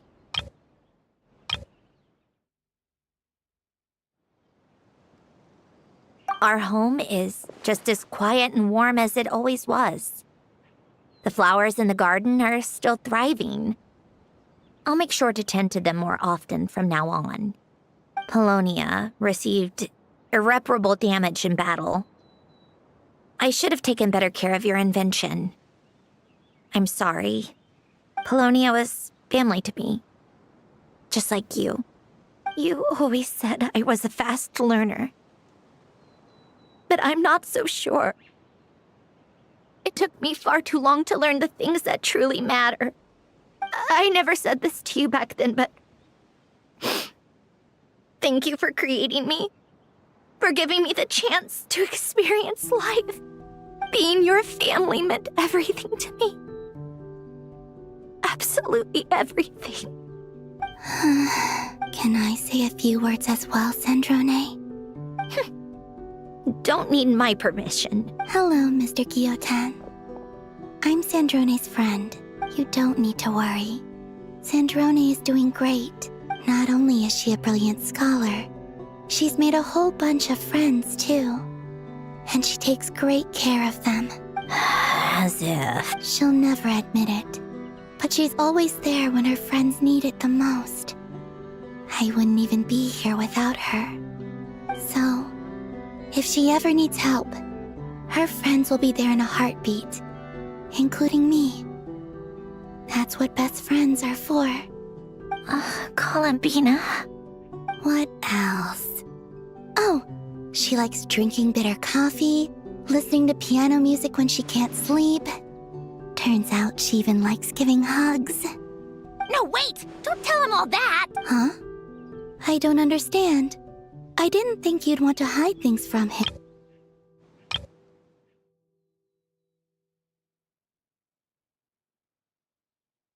Well, yeah. Okay. I'll come by myself and tell him for you then. That's not what I meant. All right. Enough with the should we say a few words too? Kinda seems like Columbina said it all. Oh, great idea.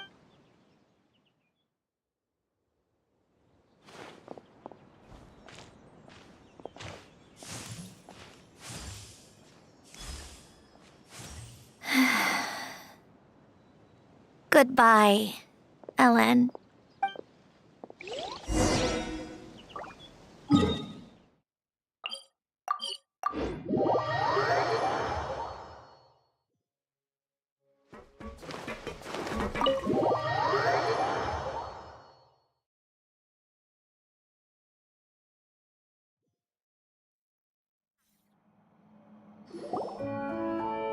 You made it! The party's already started. Oh, but, you didn't bring anyone else along? I thought you headed out to invite some friends. We did invite a friend, actually. She'll be here soon. She's even bringing some desserts to have over tea. I do love a tea party. This seems like a fun occasion. Good idea.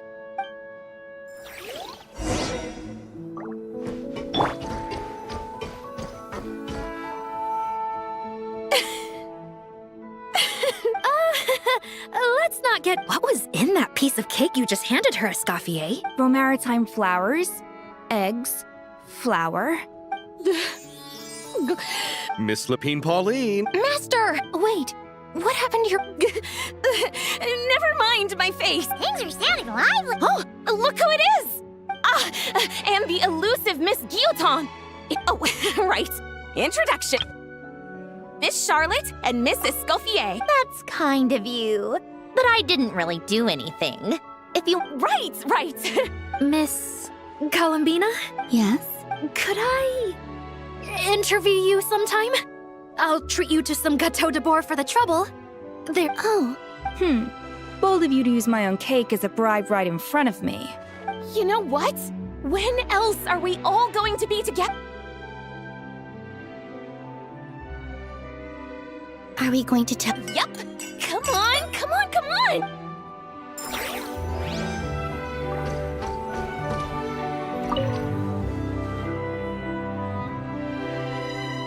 You made it.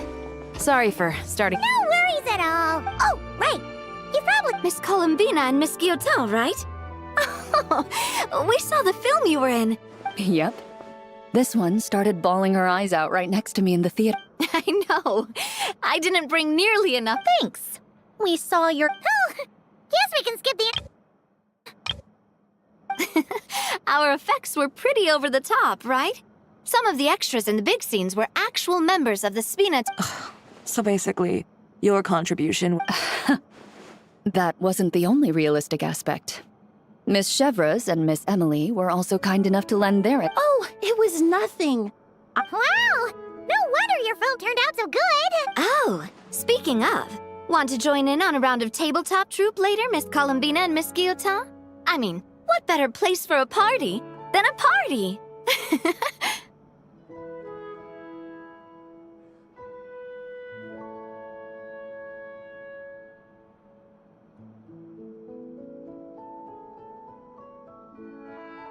Here we go again. That sounds interesting. Yes! Persuasion successful! What about you, Miss Guillotin? I guess one round couldn't hurt.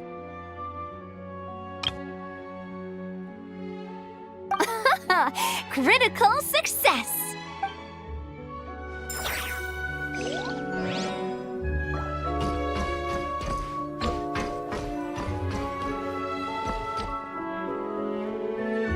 Granny Eatsley, you're really not going to let us borrow these cute little stuffed toys for our magic show? First of all, Seat Laline and Eats Papa are Chi-Chi meal.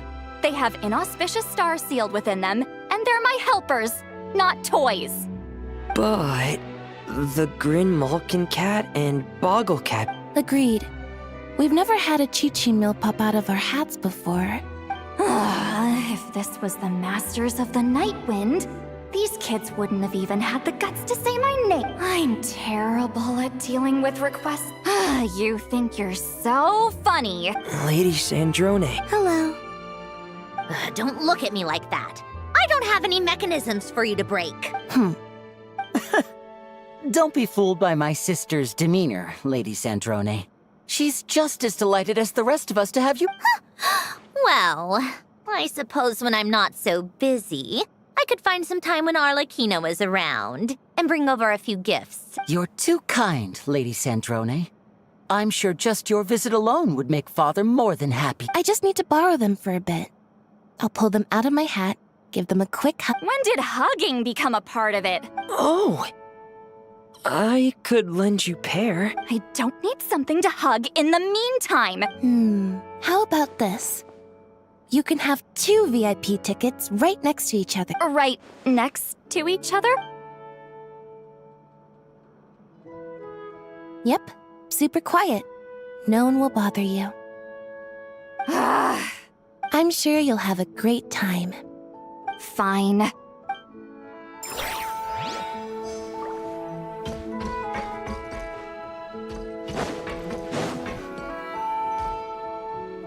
Wait a second.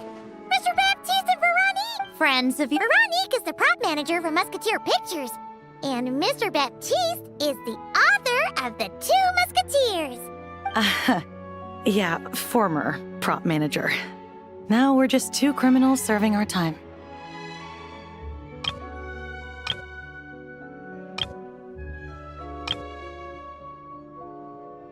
Thanks to Duke Risley and Nurse Sigewin looking out for us. You make it sound like I'm giving you special treatment.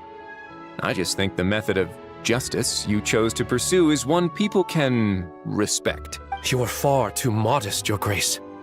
The only reason we were even able to come to the surface for the festival is because you fought for it. It's also just good for the physical and mental health of the prisoners in general. Anyway, I suppose I have you to thank for keeping the Winglet in such good shape.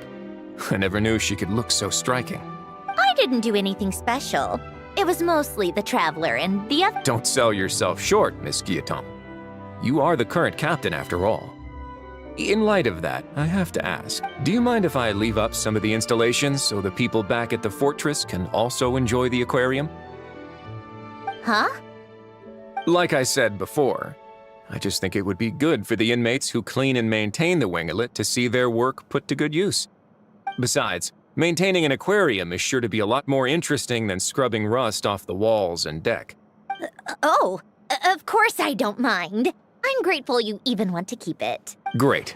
Then it's decided. That's amazing, Sandrone. We should go hang out at the Fortress of Meripede later, then. You do know you just invited me to hang out in prison, don't you?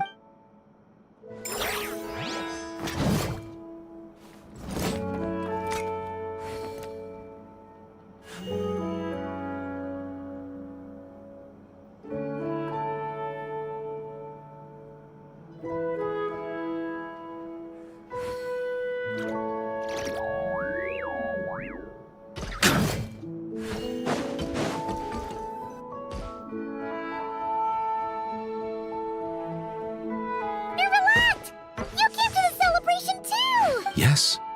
I can only hope my presence does not make anyone ill at ease. Who's this? All right! This is Nervalette, the Eudex of Fontaine. And this is Columbina and Sandrone. Greetings. Hello. These two must be the Fatus and former Fatus related to the recent incident in Nodcry. I read about them in the diplomatic report. The Udex? Oh, the dragon that cries a lot. Oh, well...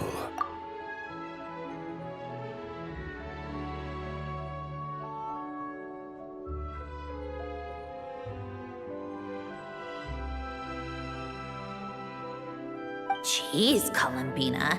That's your takeaway from all those Fatui meetings? Seriously? Is that truly how I'm portrayed in the Fatui's intelligence? You must put a lot of people in prison then.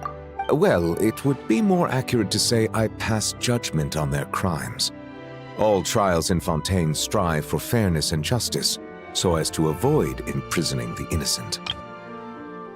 So, only the people who deserve it get sent to prison. Well, deserve is quite a subjective metric, is it not? At the very least, I can promise that in every trial over which I preside, I make every effort to deliver a fair verdict.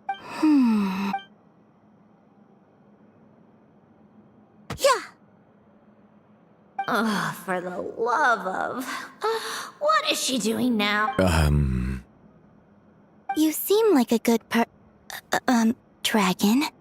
Not the kind that throws people in prison for no reason. I think we can get along just fine. Well, thank you. Then she punched me because... Sorry, Nervalette. She thinks that's a sign of friendship. Where does she even pick up weird habits like that? Ah, I see. I believe I have observed people on the streets of Fontaine expressing affection in a similar manner. I suppose I now know what it feels like. Yes. Quite, abrupt.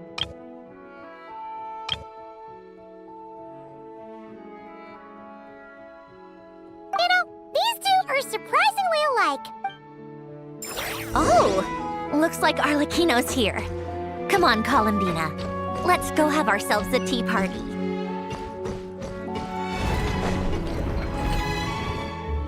Well, it's been quite some time since the three of us gathered to drink tea like this. Yes. But your tea is as good as ever, Sandra. Of course it is. The pastries you brought aren't half bad either, Arlecchino. I'm glad to hear it. Are they to your liking, Miss Farina? If I remember correctly, this particular cake is your favorite. Yes, thank you. The tea and pastries are absolutely delicious. I can't believe I'm casually sipping tea with 3 harbingers. Or are some of them former harbingers? Who knows? Due to diplomatic reasons at the time, our last tea party was rather tense. Wasn't it, Miss Farina? You have my apologies. But this is simply a casual gathering of close friends. So I do hope you can relax and enjoy yourself. Of course! I appreciate the hospitality, in both cases. Next time, let me be the one to treat all of you. I'm sure we'd all be delighted to have you join us more often. The same goes for you two. Of course we should do this again! We've all been through thick and thin together by this point. This is nice, Sandrone. It reminds me of the happy times back in Snezhnaya, when things were so lively. Yeah. To be honest, I never thought these gatherings would feel this lively ever again. Well, I think I speak for all of us when I say we're truly glad you're back, Sandrone. Me too. I've realized that holding on to what matters doesn't just mean protecting what you already have. By reaching out and striving for something new, you can gain much more than you think. No, that certainly doesn't sound like something the old you would say. Well, I'm only going to say it once, so don't get used to it. Who knows? Perhaps your tea parties will only get livelier from here on out. Once you return to the Fatui, we'll have more opportunities to keep in touch in any case. I want to spend more time together too. But I don't want to go back to the Fatui. Well, Notcry isn't too far from Snezhnograd. It shouldn't be hard to find a place where we can all get together. Oh, and then I can sing for you. Or put on some of your favorite music. Just like the old days. Speaking of music, I spotted a mechanical piano below deck. Is it yours, Miss Guillotin? Yes. Reclaimed, I suppose you could say. Why don't you play something for us? Huh? In front of all these people? Yes, why not? You play so well. Yeah, come on! Just a little. Please? For the love of... Fine! One piece, and that's it.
Musketeer pictures. Everyone ready? I'm not sure I should be in this one. Of course you should. You might have primarily helped out another crew this time, but you're... All right, thanks. I'll still stand a bit off. Can I be in the picture too? Of course, Miss Veronique. I would have loved to have you in the last one too, if... Thank you, Director Xavier. Do I really have to be front and center? You're one of the lead actors! Of course you do! Nervous? No. All right. Look at the camera. And 3, 2, 1. Musketeer Pictures!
Doesn't mind. Hey, you two. Come over here. Huh? Is everything all right? Here. This is for you. What is it? It's an underwater mobility device I've been working... Huh? What? It's just a simple mechanical device. I saw the way you were catching fish and... it was inefficient, unskilled, and complete... No need to apologize. Everyone has their own ways of doing things. The waters of Fontaine are home to more than just harmless, ornamental fish. There are plenty of predators who could do you all right. Oh, and if you're going for a swim, go now. And don't...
Anton mentioned you've been great. It turns out, but that's the thing. The word from I was wondering if we could invite once they're that way. What a wonderful idea! All right, I'll give you all the...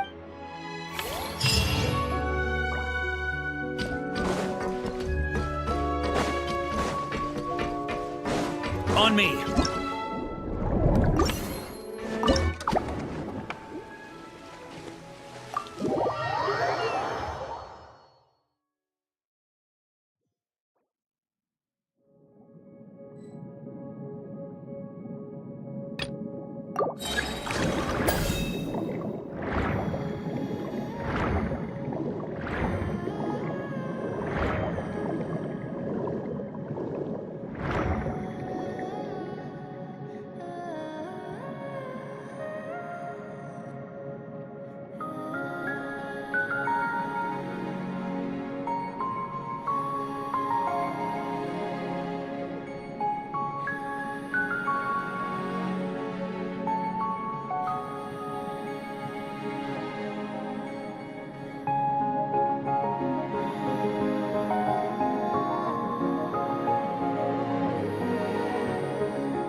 Oh, you've been bringing back so many fish lately.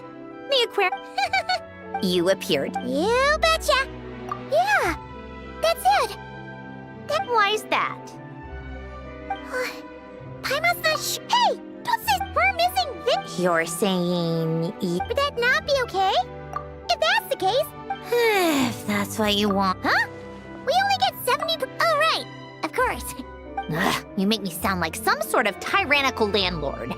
You're putting in the work, so you should get the lion's share. So that means... You're sure. You have my blessing. Woohoo! The Winglet Gloop Gloop Underwater Fisharium is officially open for business. Huh?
traveler. Fremini! What? Mm-hmm. They're so... The sooner we... I see. Thank Father... Huh. Or even better. Why don't we go south? Are you sure? Don't you worry about that. You already said we could, but how can we... In that... If you Understood. Please stay...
On me.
Here. On me. Huh?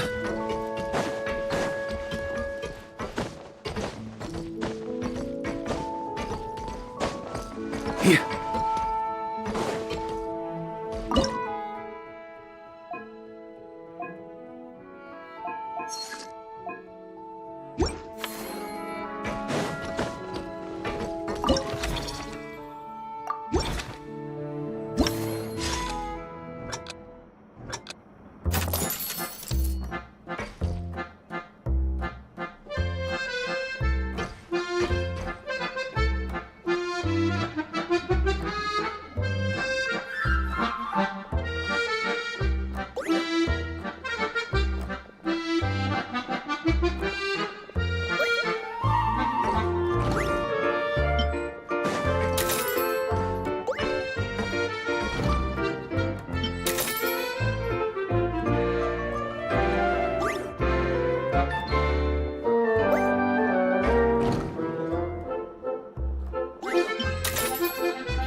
On me!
On me.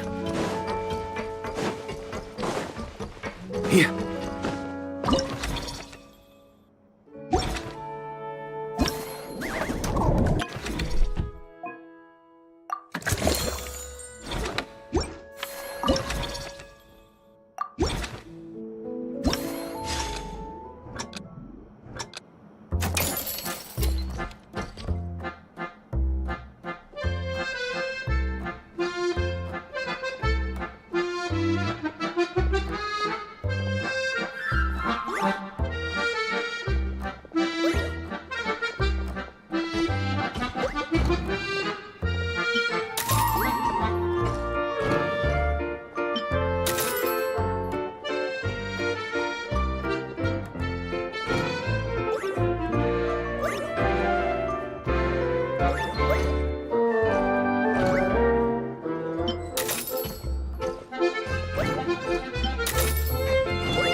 It means Cendrone!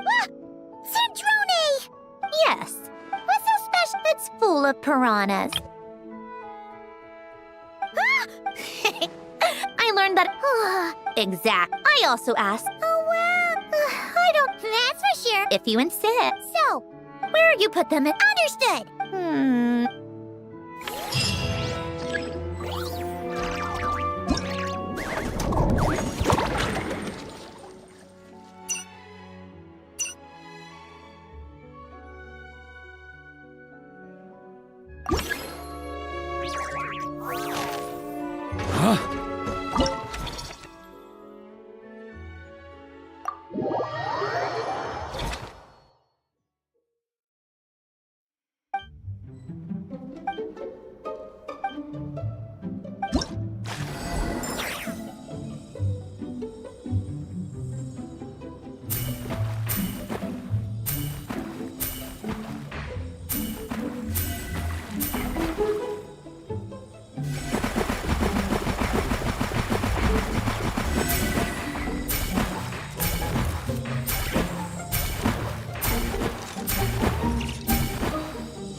Thank you, Frog.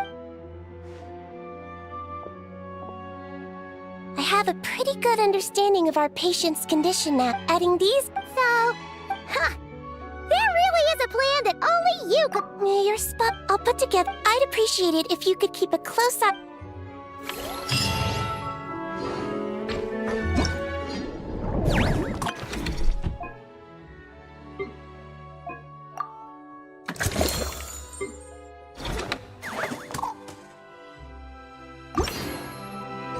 Here. Huh? Here.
On me.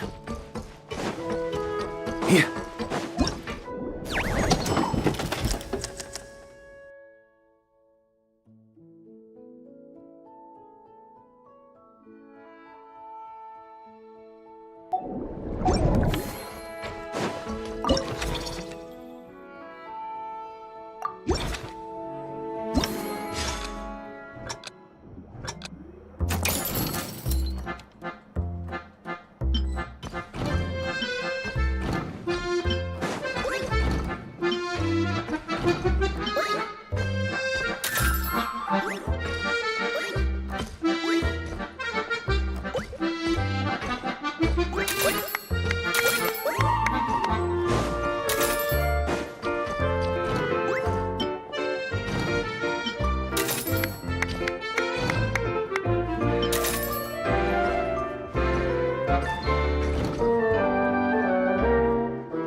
On me!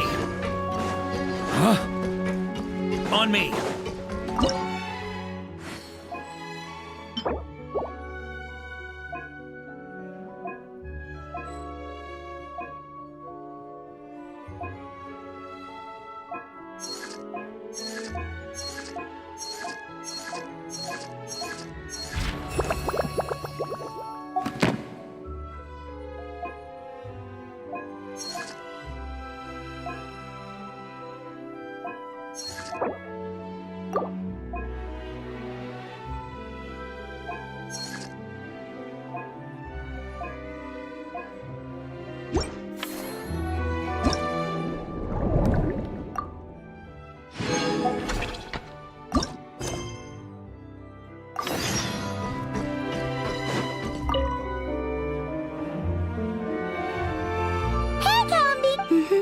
Have you been to an... No, though I saw it's beautiful. Oh, look at that fit. Hey! That busy look. Not exactly. I like my... Well... That makes it... You're going to... Of course not!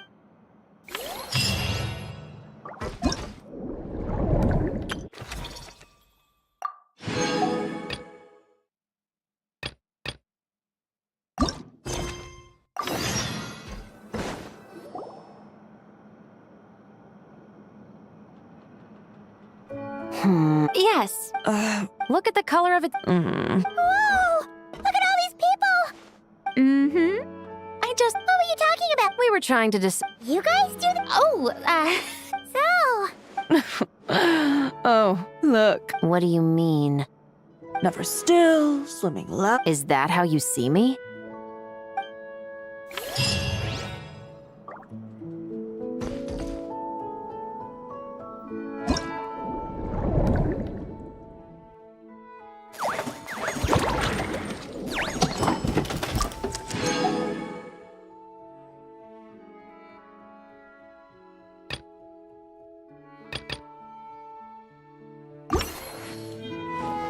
On me!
On me!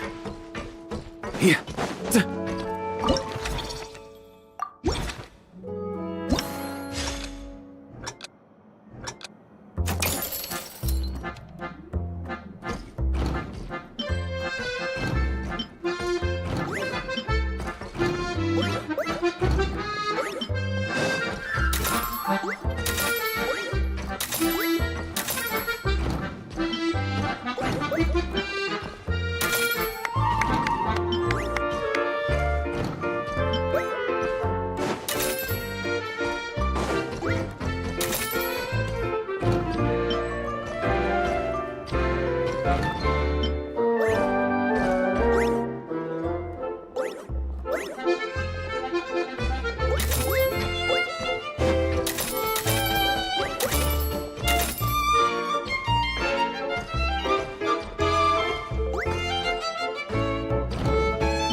On me!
On me.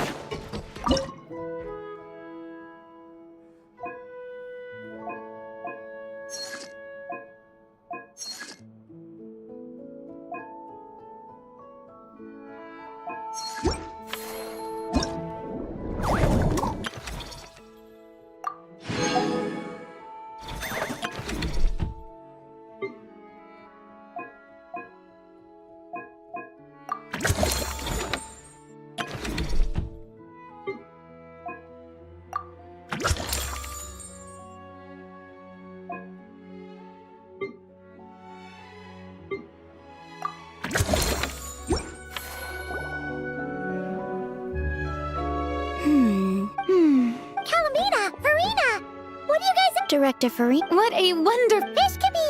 animal actor. But Should we try out? I'm as happy you have so much faith in us. Ooh, so you're saying... then it's settled. I guess this makes...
feels good to get away from my desk.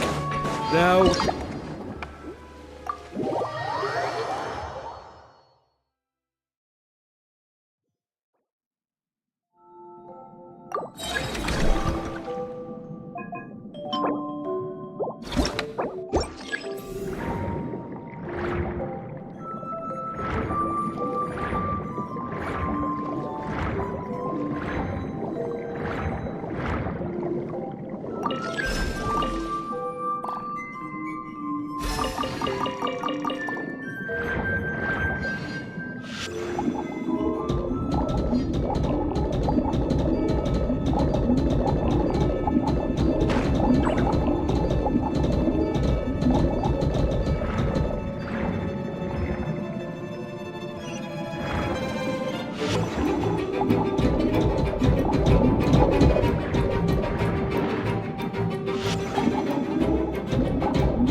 Here. Huh?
On me!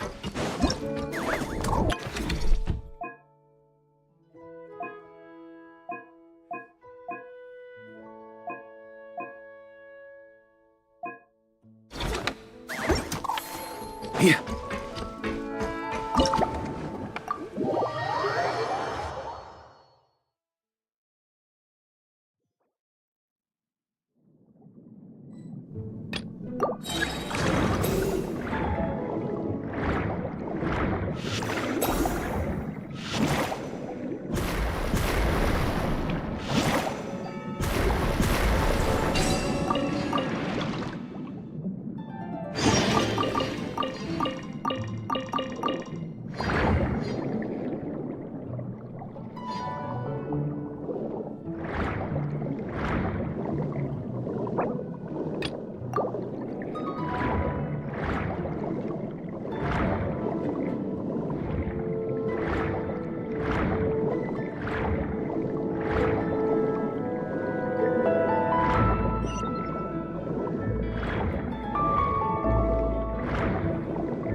On me!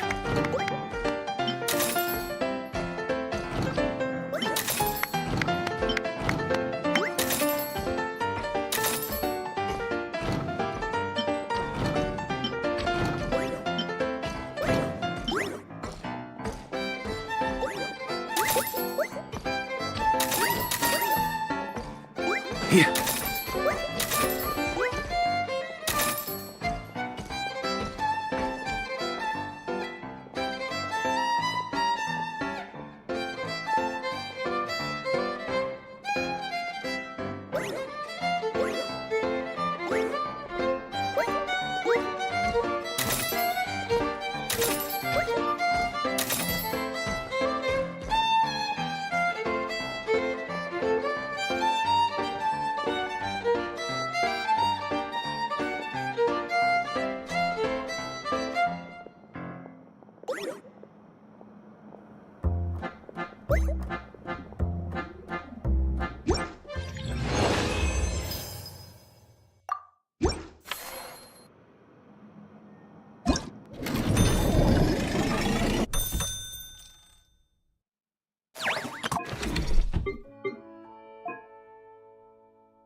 All right, that...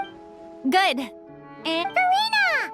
Oh, plus Coke? Mm-hmm. We just wrapped... Oh! Thanks to your help, we found a suitable act... You two have a real talent for this whole... I like it. Aww. If you're going to... Some more. Some more shots! Come on now. Haimon's ready!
On me.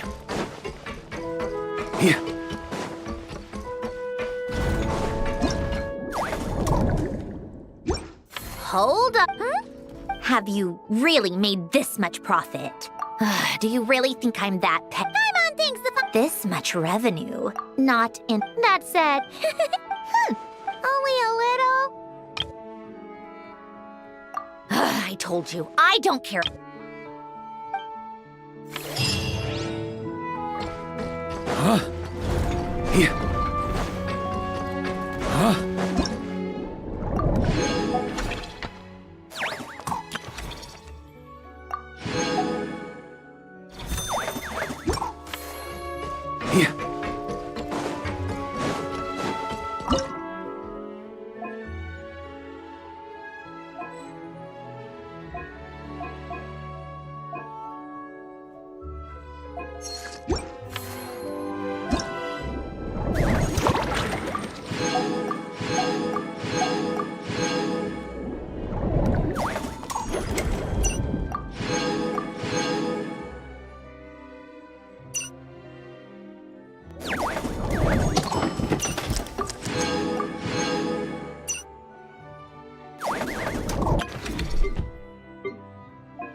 On me.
I like to drink.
traveler.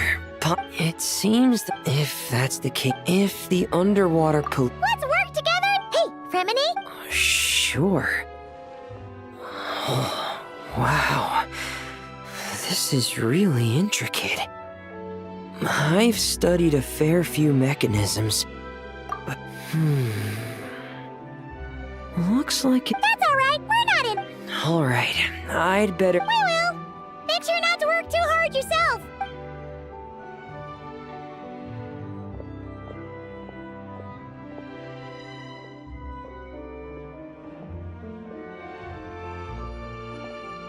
Huh? This thing. Did you fish it out of the sea? We sure did. Huh? It was once. Well, when Elen fell, I guess whoever ended up with it played it. Of course. The only thing. All right.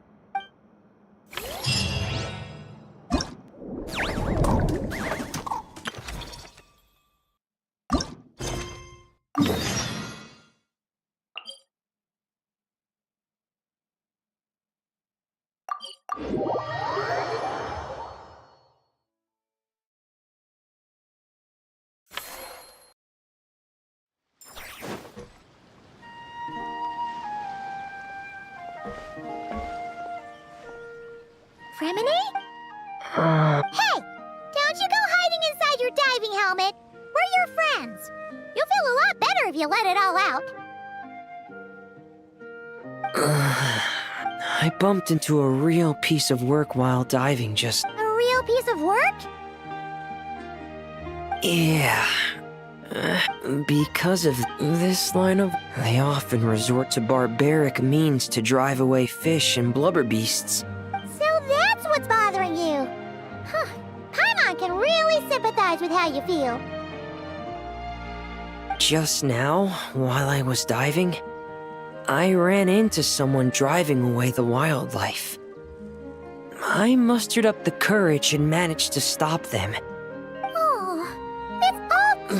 Thanks for the kind offer, but even though it's difficult and leaves me feeling drained, I still want. I love when the underwater. Wow, Fremini! I'm sorry. I'm still a little bit shy. But don't worry. Oh!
Oh, I'm sorry. Oh, don't feel like you have to apologize. Thank you.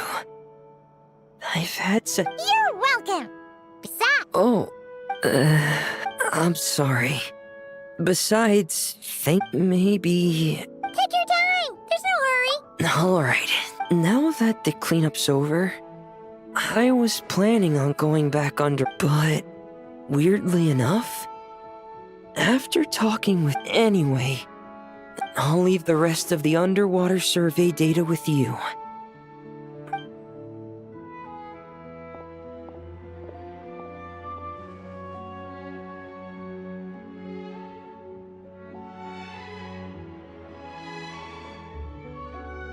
Hey, I could hear you celebrating from above decks. Has something good happened? Yeah! All that junk that was upsetting the fishies has pretty much been cleared away. We also found... Really? Well, it might not be... Oh, such a... she sure looks happy.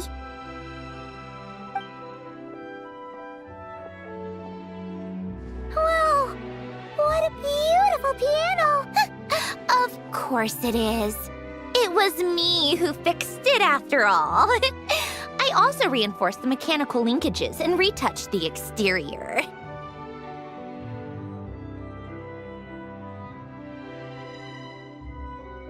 You two did. It was nothing! Anyway... Huh? Right now? When else? How about... absolute and don't...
On me! Here.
On me!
Start by ruling out the impossible.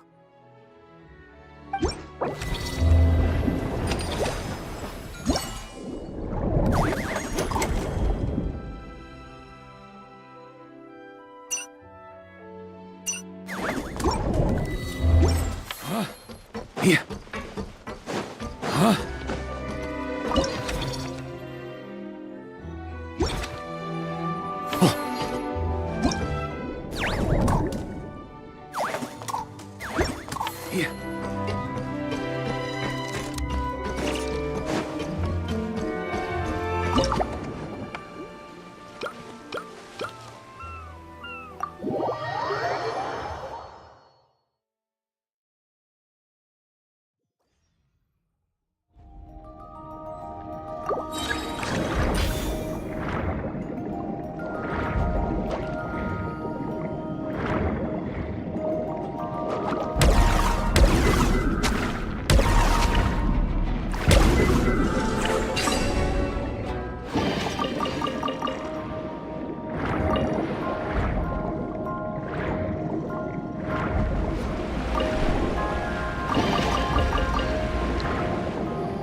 It really is a... That's why our aquarium's so popular. If only they were this well Anyway, over a huge, apparently but...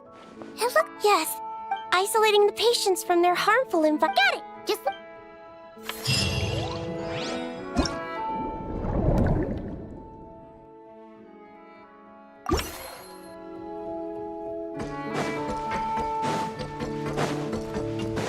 Huh?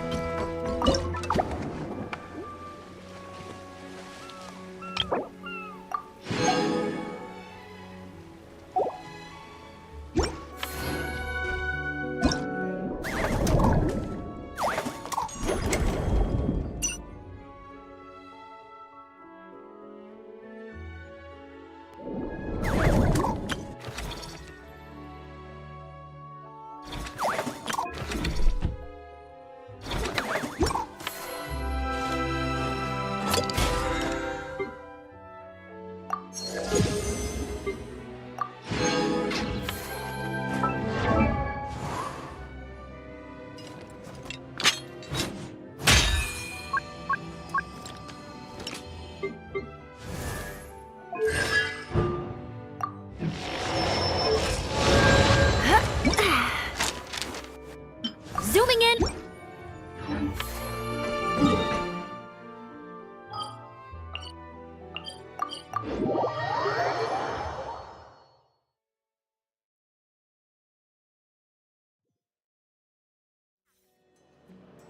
Here.